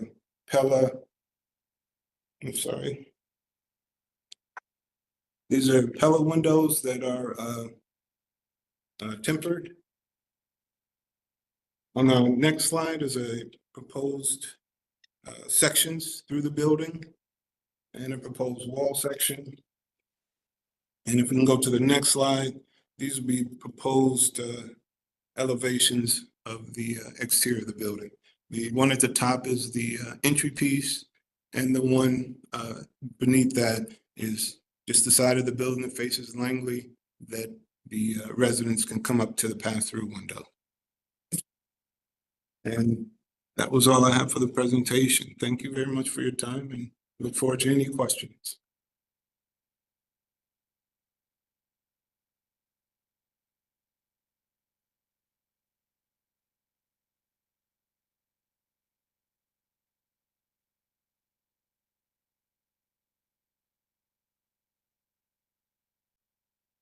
Oh, that's fast. Hello, everyone. My name is Kenya Gray. I'm the Southeast Side planner. And so I worked hand in hand with Warren and also the CDC down there, Harvard Community Service Center. Deontay James on the line as well as the owner and the tenant who's gonna be in this place. So like Warren said, I mean, they have a current location that they've been kind of priced out of because the owner of that current location wants to go with someone else. Have them as a tenant. So I think that this new development would serve as a temporary solution for the food desert that's currently down there. I mean, they don't have a lot of fresh food options down there. I think that this would help to solve some of those issues, and I support this development.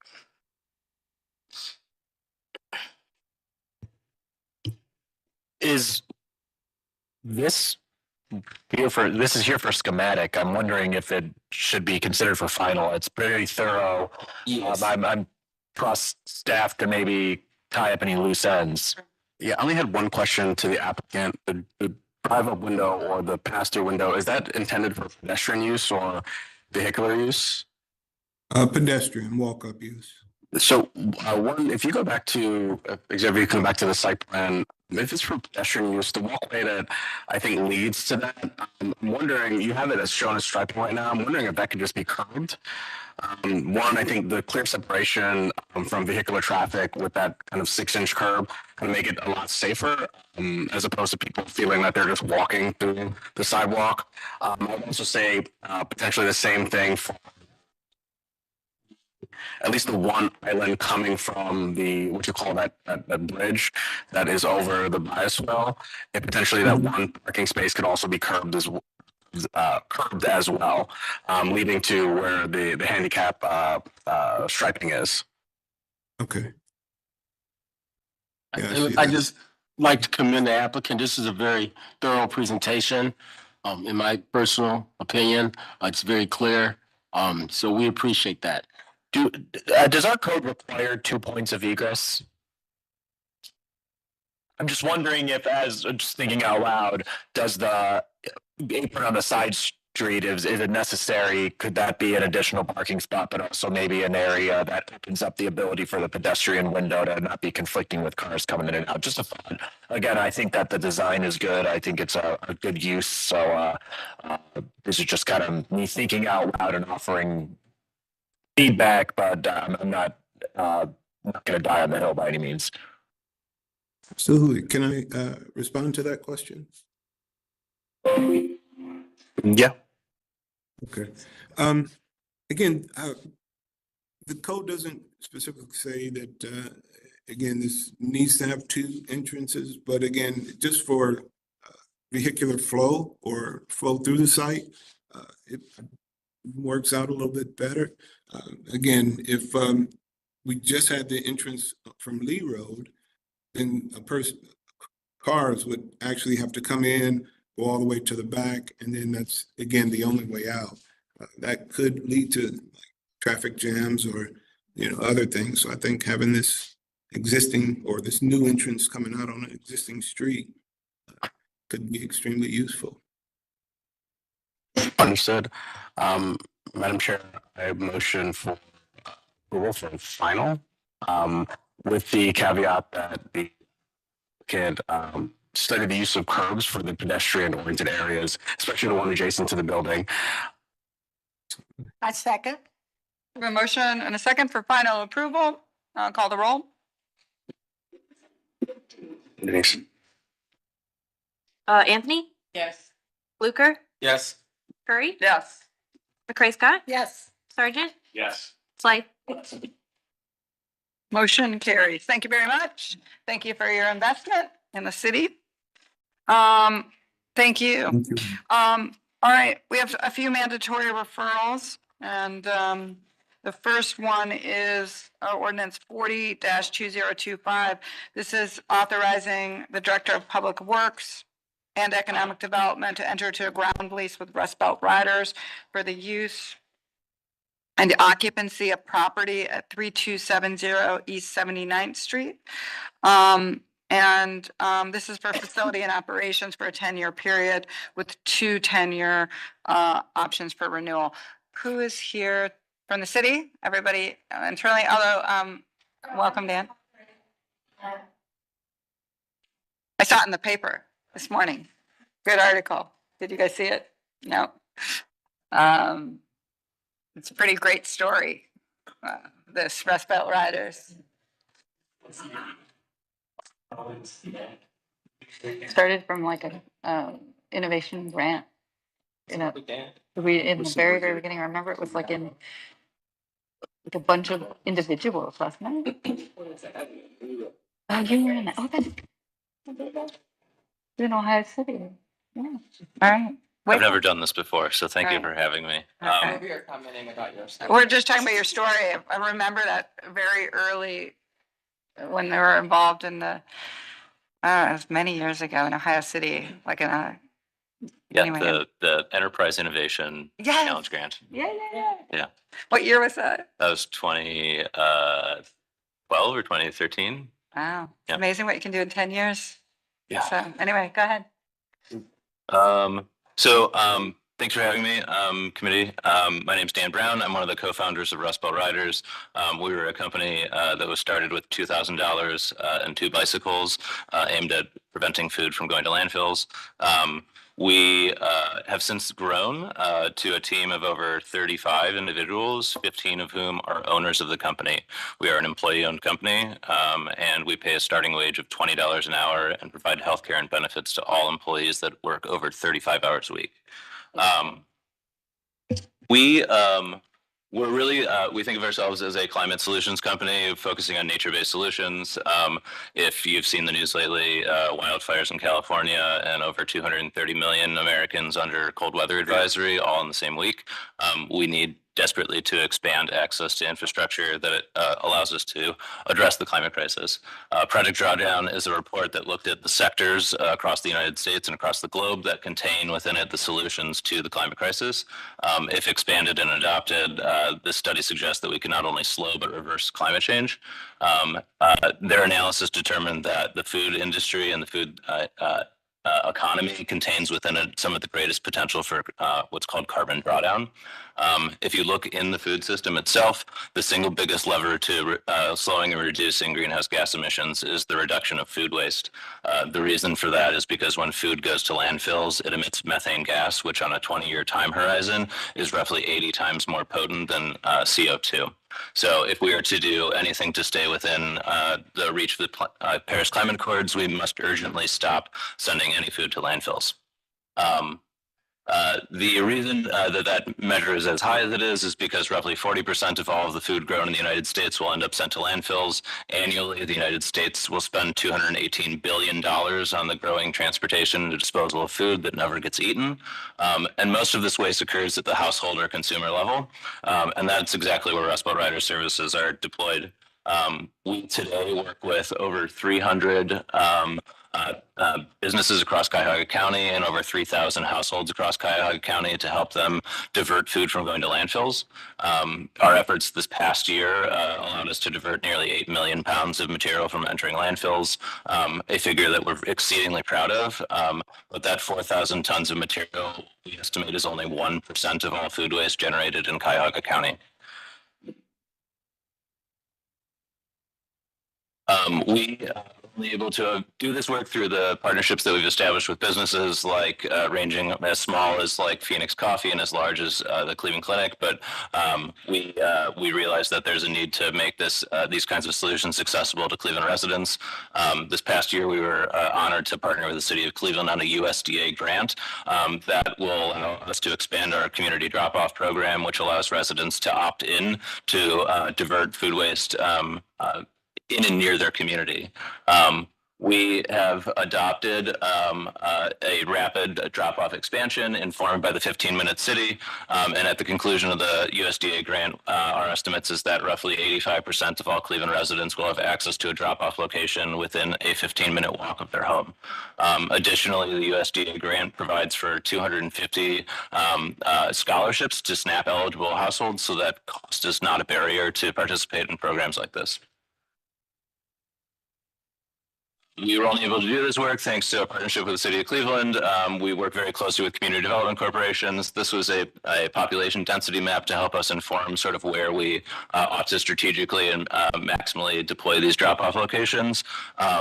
But I think at the end of the day, we understand that in spite of the picking up the material is only one half of the equation, right? This material must go somewhere. And so Rust Belt Riders services generate the product line called that we sell called Tilth Soil. Tilth Soil is an entirely organic-based mix of products ranging from potting soil, seed starting mix, and compost. And we have continually outgrown every facility that we have encountered.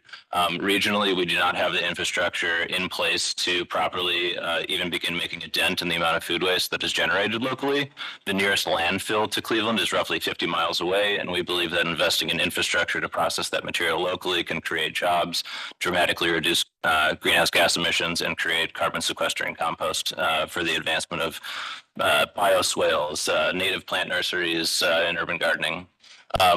Original site was on East 55th and St. Clair. We since then grew to operate a Class 2 composting facility owned and operated by Kurtz Brothers. We moved onto that site in Independence in 2020. And after bringing on all of the Heinen's grocery stores as clients in 2021, we outgrew that facility as well.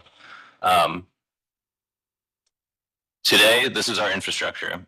We spend roughly 15% of all of our operating expenses moving material and paying third parties to move food scraps around Northeast Ohio. Today, most of our clients exist within Cuyahoga County. That material is aggregated in Independence at Granger Road. From there, we pay a tipping fee and then a trucking fee to have it shipped to North Canton, where we then are under a manufacturing agreement and are legally required to purchase all that material back. But because of lack of a landscaping yard in the city of Cleveland, we then bring that material to Lorain, where an investor of ours allows us to use some of his land. We then mix and blend all of our products in Lorain and then bring that back to Cleveland for distribution. 15% of our expenses is roughly $250,000 a year that could be going towards our employees or towards reducing the cost of our products or services. So we're gonna solve that. And so for the past roughly 3 or 4 years, we've been scouring maps all over Cuyahoga County and with a special eye for the city of Cleveland, and in partnership with Burton Bill Carr, Councilman Starr, and the City of Office of Economic Development, we identified a city-owned parcel on East 79th, which is just south of Kinsman and just north of Bessemer. This 6-acre site will allow us to process up to 5,000 cubic yards or 5,000 tons of food waste annually, which by our measure, we believe that the current food waste composting processing capacity in the city of Cleveland is roughly 250 tons, and in the county is roughly 2,000 tons. So this will be a full doubling of food waste processing in the city of Cleveland. We believe that this location is ideal because of its proximity to the Urban Agricultural Innovation Zone. Rid-All Green Partnership, which is less than a mile away from this facility, already has what's called a Class 2 composting facility zoned. We believe that the Urban Agricultural Innovation Zone can serve as the educational front door for sort of this kind of closed loop nature-based solutions, while we will be sort of more of an industrial manufacturing production facility. The area is zoned light industrial. It meets all necessary setbacks requirements to achieve Class 2 composting permitting. And this particular parcel has been vacant for over 30 years. And it was previously used as a transfer facility by the Department of Public Works for the city of Cleveland. We've begun doing the preliminary layout of the site, working with an engineering firm that specializes in composting facilities, where our plan is to use what's called an aerated static pile system. This is a bidirectional injection of air that both accelerates the decomposition of food waste into usable compost, but also will allow us to greatly control any odors that might persist through the act of composting. We understand that compost facilities do kind of come under NIMBY concerns, and by having negative airflow and filtering that air through our bulk carbon storage facility, we'll be able to greatly mitigate any odors that might persist there. Additionally, one sustainability feature is that this compost facility generates lots of heat through the act of composting. We are intending to do heat recovery from that compost pile to heat our bagging and other storage facilities that will be on site. The building to the north is owned by a company called Century Lines. We're in active conversations with that owner to enter into a parallel lease agreement for the purposes of office and retail on the parcel just north of the city-owned lot.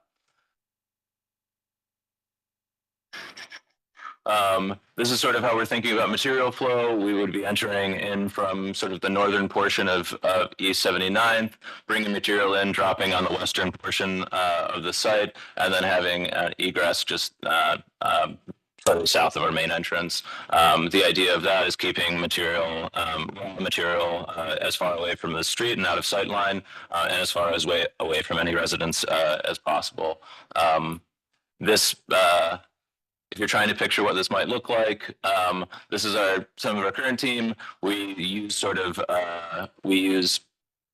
semi-permanent structures such as high tunnels and hoop houses and storage bays. This will look like a very large landscaping facility with semi-permeable surfaces, allowing for us to enter onto the site with relative ease and minimal hard infrastructure development.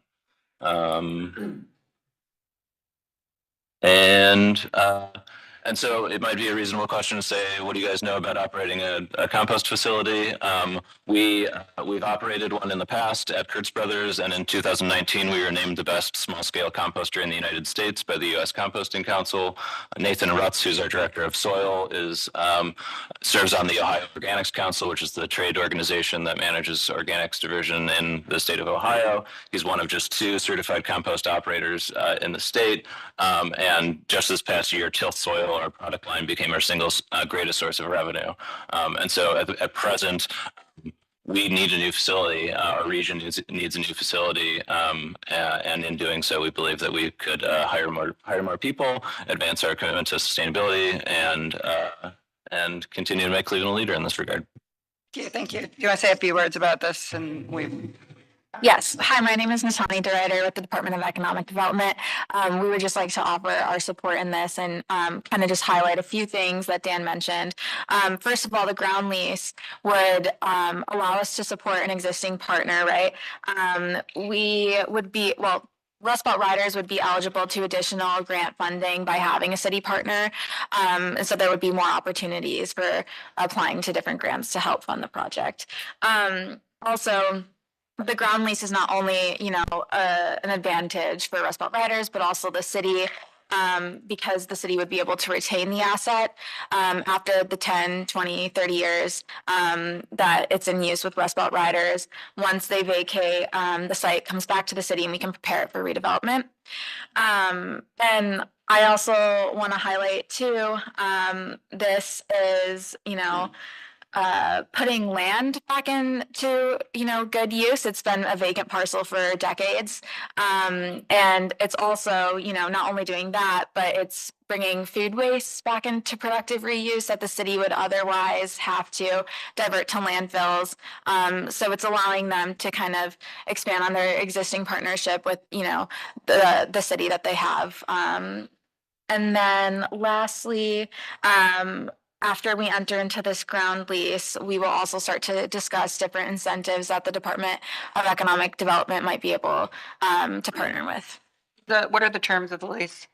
Fair market value? Yes, it will be fair market value. The terms of the lease are going to be negotiated after, the ordinance is passed. But by ordinance, it will have to be fair market value. Yeah. Want to make a motion to approve? Second. Any further comment? I will say, I'm going to abstain because I'm a client. So I don't have any financial benefit, but the Cleveland Foundation has been a customer is the better word. So. Can I just note that Councilman Starr is on the line as well? Councilman Starr, would you like to say anything about this amazing project? It is really amazing. Slam dunk. There's not enough good things to say about this project, honestly.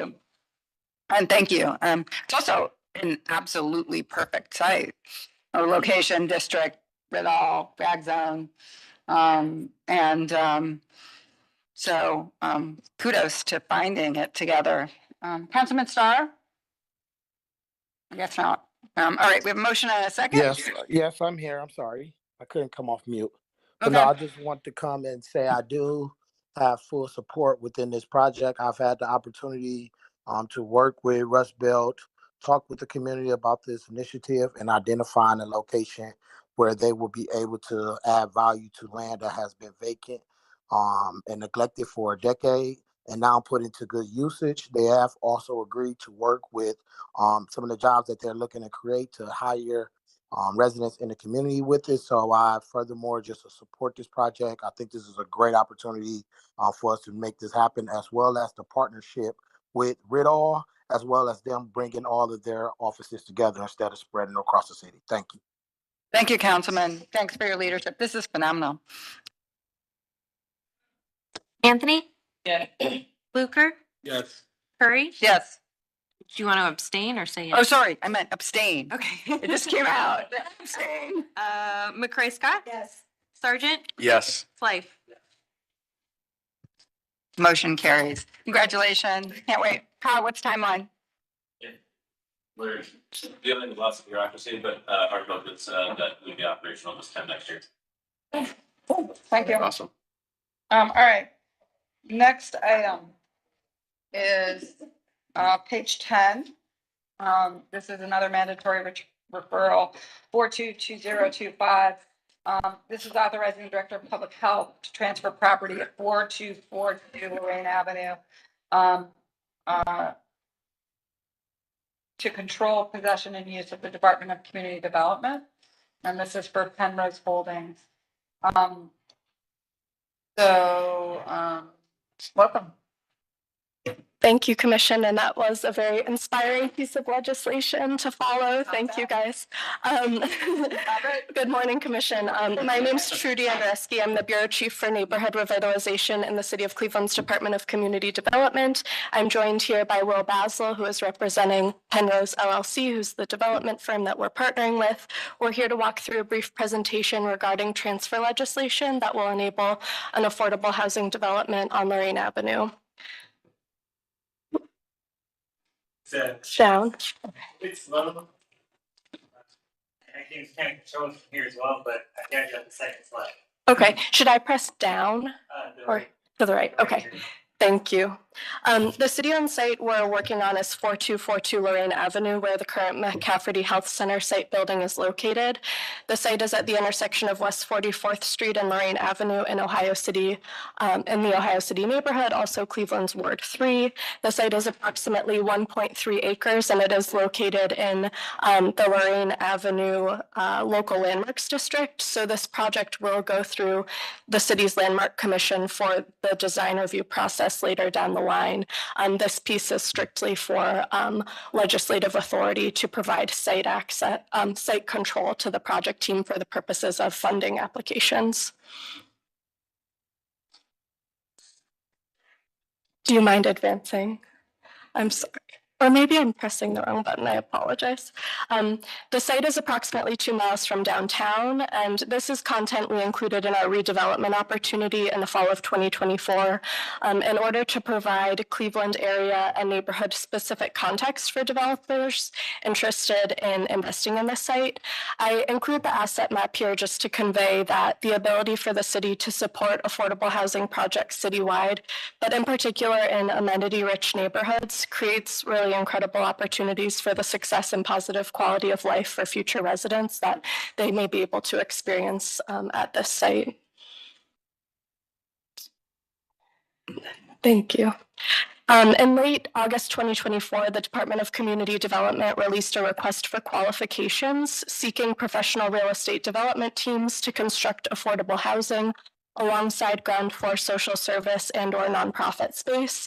Here we highlight the development requirements that we put forth to development partners, which also include public amenity space, community collaboration, and participation from businesses who are certified with our Office of Equal Opportunity. All of that is still to be defined because we're in very early stages of the design, but I want to highlight that this RFQ was structured in partnership with the Department of Public Health, the Department of City Planning, and with Councilman McCormick and Ohio City Inc., with strong support from the Mayor's Office and the Mayor's Office of Capital Projects. Providing high quality housing choice for all Clevelanders is a key mission of the Department of Community Development. And by our definition, equitable housing opportunity means that we maintain and create housing opportunities where individuals do not have to pay more than 30% of their income on housing, be it a mortgage or rent. Projects like this are an opportunity for us to play a part in reducing the intense housing cost burden of Clevelanders at various income levels, and in this case, in the rental market. And I show this image from the American Community Survey that highlights, it visualizes data of housing cost burden as a percentage of household income by census tract. And in the census tract where the McCafferty site is located, nearly 40% of all renter households surveyed were spending 30% or more of their income on rent currently. In the two adjacent census tracts, that percentage increases to 45% and 52%. Housing cost percentages were slightly lower for owner-occupied homes, but still exist. Briefly, we just include this slide to provide context that we are partnering with planning and capital projects to ensure the site will have the ability to support the proposed Lorain Midway project if that comes to fruition. While many details will be worked out during the design development phase, I just wanted to share that we're considering ongoing and nearby city projects as we move forward with this development. So we do have a placeholder for public right-of-way adjustments that this development will support and collaborate on. I think lastly, I just want to highlight that at the beginning of July, the city, in partnership with Ohio City Inc., which is the area CDC, and with Councilman McCormick, released a community values survey to continue refining what values and needs are present in the community that can be potentially met through this redevelopment opportunity. We work directly with local neighborhood partners, including May Dugan, the Spanish American Committee, the Westside Catholic Center, and the Young Latino Network to distribute surveys to some of their clients. This first round engagement is just a foundation to build on, and the project team is already on their way to engaging residents and stakeholders now that they've been selected to work on the site. I'll pass it to Will for the last two slides. Thank you. Good morning, Madam Chair, members of the Commission. So the awarded proposal, again, was to Penrose Development. We're a national affordable housing developer.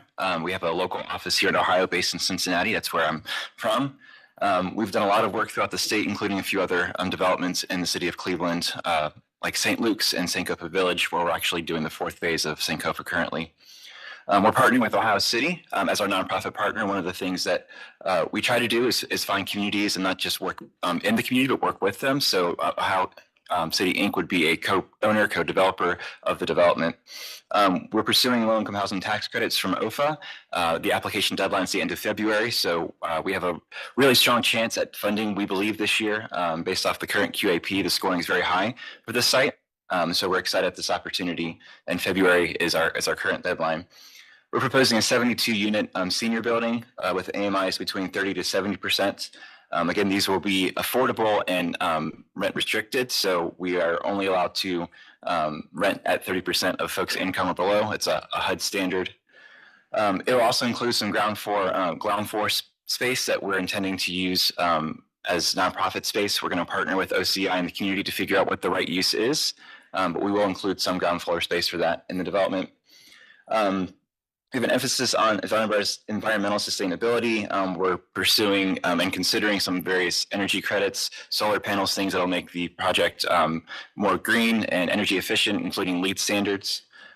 The design team working with city architecture and John G. Johnson as our construction services for the construction. Innova is a company that we work with that helps us with construction management. So they work with us across the nation and help us with best practices for how to build these buildings efficiently. We also have a sister company, Penrose Management. They will be the management and operator of the development. So Penrose Development will build it. Penrose Managing Company will be the long-term operator. And we work hand with them both during the design process and also through lease up. We're here because this legislation helps us get the site control needed for our application at the end of February. And we will work with the Landmarks Commission and the city for additional design support before we get too far down the road in design. And just quickly on the timeline, we're here almost in February, needing site control secured. Our application will be due. Those awards come out at the end of May. We would then look to re-engage design, work with the city Landmarks Commission on final details for moving from conceptual to schematic to construction designs. We're targeting a tentative closing of February of next year in 2026. It is a little bit more of an aggressive timeline, but one of the things we try to do is make sure we can move quickly to a closing because, as we know and have seen, the longer deals take to create, the more expensive they can get. And so we would look at being complete with construction in June of 27 and then fully occupied by the end of 2027. Thank you. I just want to note that Mr. Fluker recused himself because of his still relationship with city architecture. And so he is not here. We do have a comment, which we'll hear from Tony Coyne. I also am going to just Abstain. I don't have any other financial interest or anything, but just because of the project you guys are doing in Midtown, correct? Warner Swayze, yes. Warner Swayze, and we've just been considering our involvement there, but we don't have anything, but I just out of abundance of caution, I'm gonna stay and abstain, if that's okay. Tony? Yes, for the record, Tony Coyne, 3905 Whitman Avenue. I'm here solely as a resident and citizen in the west side of Cleveland. And my comments generally are favorable for the project. I think I can never speak against affordable housing in our community. So I want to say that I went to the presentation that was held at Ohio City's offices yesterday. And I know design still has to be addressed. They've got to tighten that up. I think that's really going to be important for the commission. So I'm optimistic about that. Two things. One, the apartment issue in Ohio City, as you saw from the prior presentation, it's got to be looked at. It's getting to be a concern just because of the density issue, which is important, but just location, proximity to single-family residential. The one going in at 45th Street has been very controversial. So I just mentioned that to the commission and the staff should be attentive to that because it is becoming, a bit of a concern.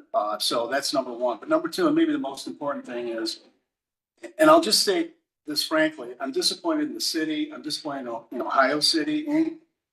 To some degree, LMM and the council person. This site has been underutilized for nearly a decade. It's been substantially vacant for, I'd say, 6 or 7 years. It does still have an operational medical clinic on the first floor, serving vets at one time significantly, and also some consultation for women with pregnancies.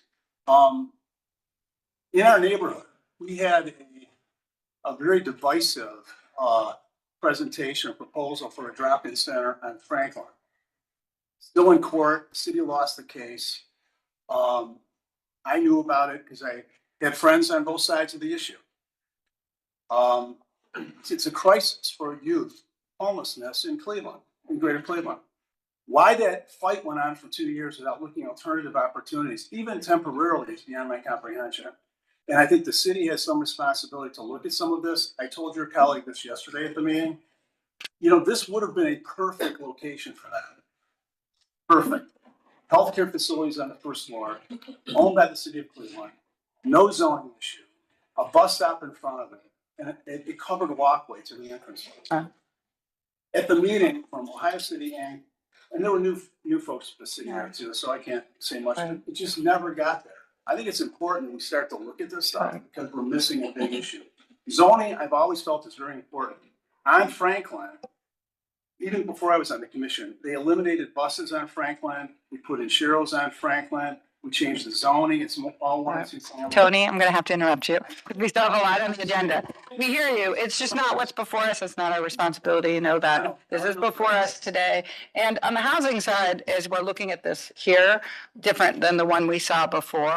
Lorain Avenue makes sense for this kind of apartment housing. It is completely inappropriate use. So different issue. I hear you, but not something that we can address today. That is so. We're all thought leaders. We are thought leaders. It's that big of a concern. But this is a great project for affordable housing and a great site for it, and then not connected to that, and so generally for it. And yes, you will come back for design review, and we will see it. Commission members. I'd like to make a motion to approve ordinance number, 42-2025. I'll second. A motion and a second. I will say I do agree with you about the housing, the idea of a study around that, but that's a larger and different issue for the administration. Yeah. So thank you. And this is really important for that. And the projects they're doing in the city, that this is what they do is exceptional. So, all right, call the roll. Anthony? Yes. Fluker is not present. Curry? Abstain. McCray Scott? Yes. Sargent? Yes. Slife? Yes. Motion carries. Okay, the next item, thank you all, and thank you for the great project. 442025, this is a vacation of Old West Boulevard to revoke an existing encroachment permit to the Tamir Rice Foundation for the Tamir Rice Memorial. This is authorizing the mayor and the commissioner of purchase and supplies to execute a deed easement over the revoked encroachment permit, where this might need some explanation. So thank you. Southwest. Yeah. It sounds like a technicality. Let's go. Okay. So good morning, Madam Chair. Thank you, Commissioner, for having me today. I am talking about the new permanent easement at Tamir Rice Memorial Cadell Commons. Just some quick historical context. So back in December 2020, City Council authorized an encroachment permit for the Tamir Rice Foundation for the memorial on the old West Boulevard right-of-way, shown in red. Then in 2021, City Council authorized a permanent easement to the Tamir Rice Foundation for a portion of the parcel there shown.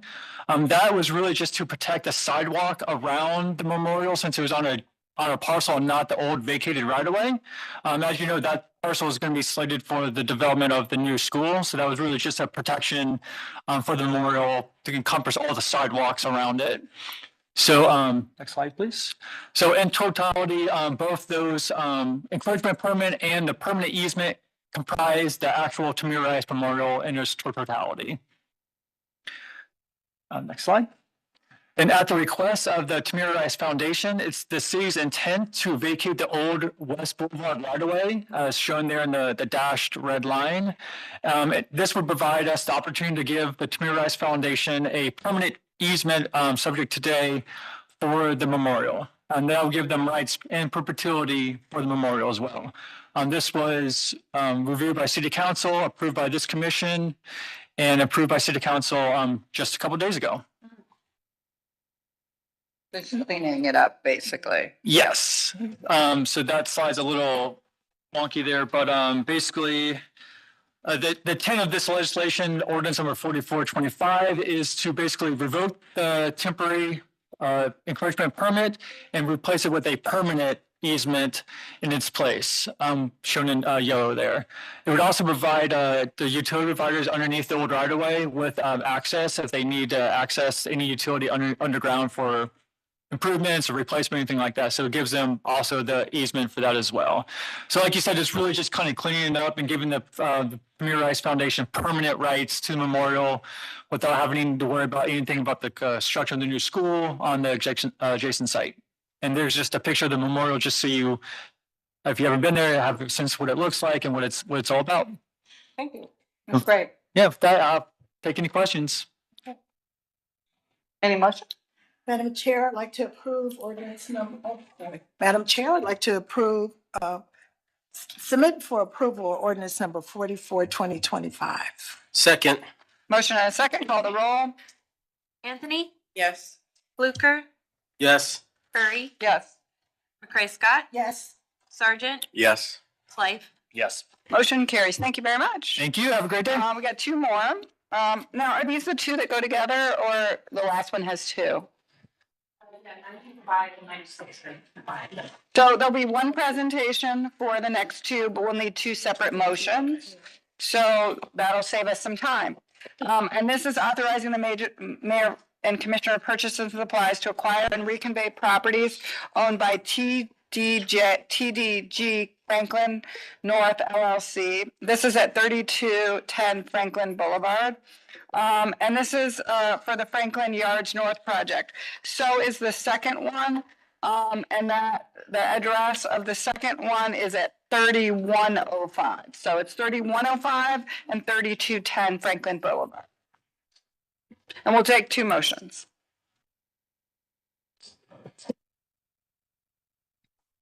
Hello, everyone. Bobby Bruno here from the Economic Development Office. I have Henry and James with me from the developer, so excited to present this all to you. So I'll talk a little bit about the developer. I'll talk a little bit about the property's background over the last couple of decades. We'll talk about the project and then dive into the ask or the request today. So these are two special purpose entities, the Franklin Realty entity and the Franklin North entity for two different developments within this mixed-use development. The formal partnership is between the Dallad Group and Property Advisors Group, who are both based here out of Northeast Ohio. And they have some other successful developments that they've done here around the region, including Worthington Yards, 2320 Lofts, and the High Point Commerce Park.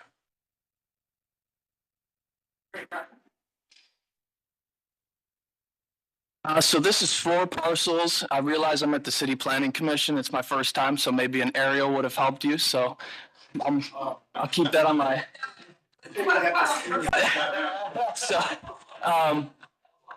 So, to orient you around the site, so these 4 parcels, we're talking about the northeast corner of West 32nd Street and Franklin. We're talking about the southeast corner of the same intersection. And then we're also talking about the southeast corner of West 31st Street and Franklin. So the total developable acreage, the acres that'll actually have housing and commercial activity on them is about 1.5 acres with 2-family zoning. The historical uses of this property, on the south side, it was a YWCA branch and some housing. Those structures have been vacant for quite some time now. The north side of the project has been surface parking for at least 20 years. So the surrounding neighborhood has a pretty big mix of uses, green spaces, public amenities, housing of all different sorts of intensities, and mostly local commercial activity. Just a couple of photos to give you an idea of some of the structures that will be redeveloped through this project. These will both become market rate housing. I renovated the barn back, like they have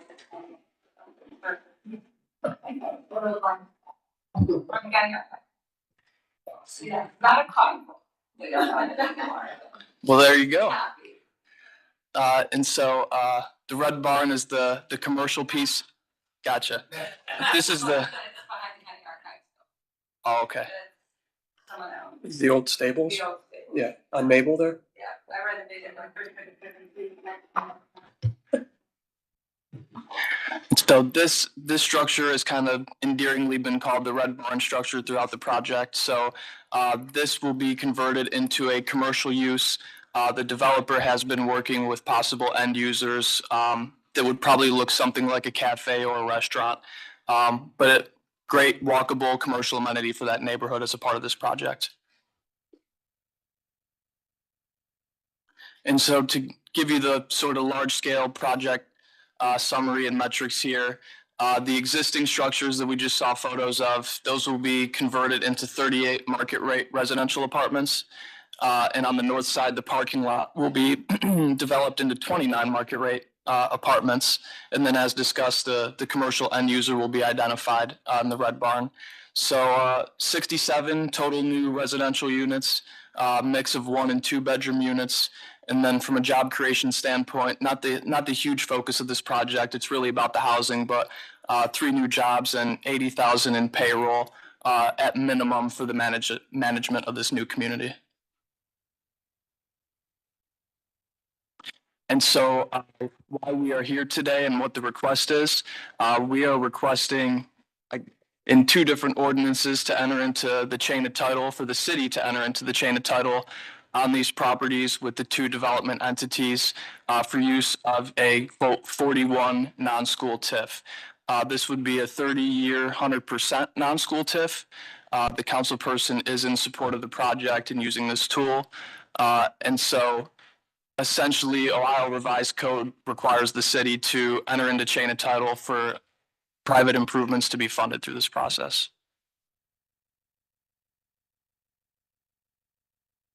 And just to give you some information on the dollar figures we are projecting will be involved with this. The 30-year TIF, the department's estimating will generate just over 1.9 million in value to the developer.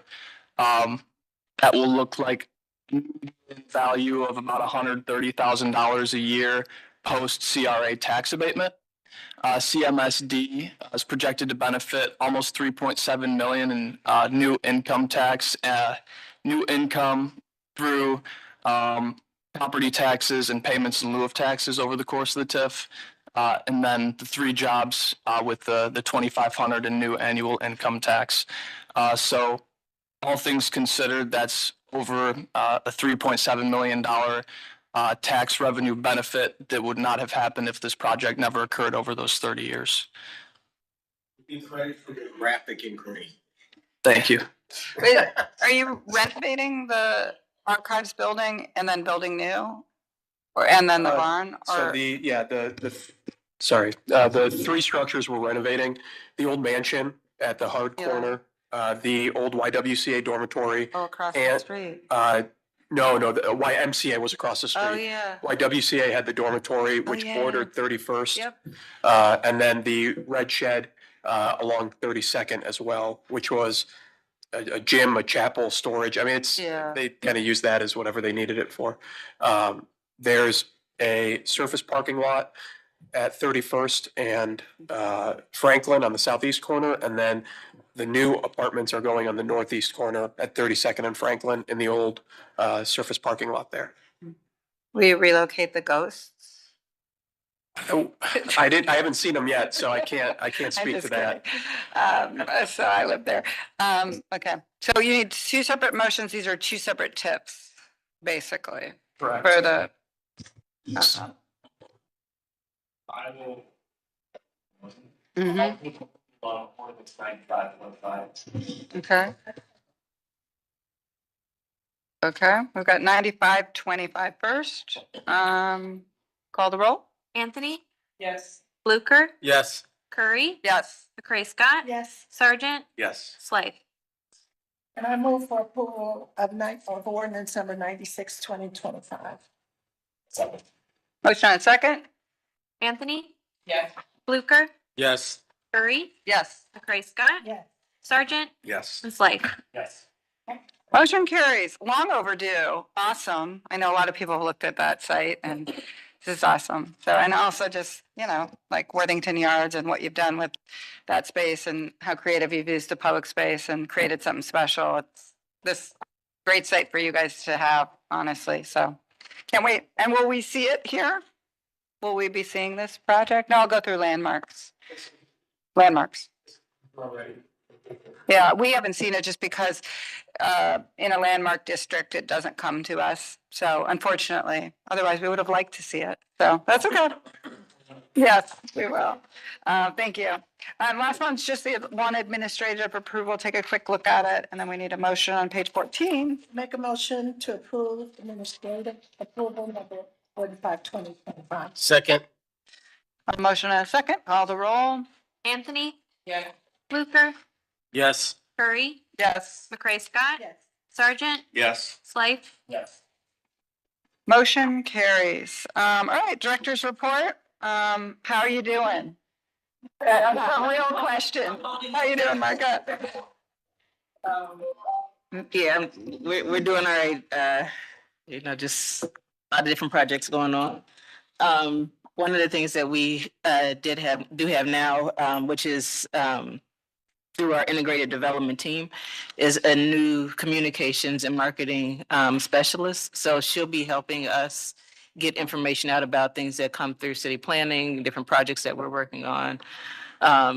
So it'll help with our social media, which while we have social media accounts, we don't really have anybody that really can tend to them regularly to keep them up. So she'll be helping us do that, as well as getting like print material and information out like on the website. So that'll be really good to be able to communicate with the community what we're actually doing.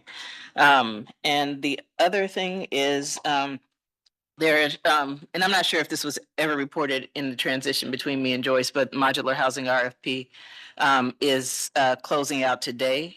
So they'll be getting all the applications in and we'll be reviewing them. So once we've reviewed them and selected somebody, eventually we will be seeing that come to the commission. So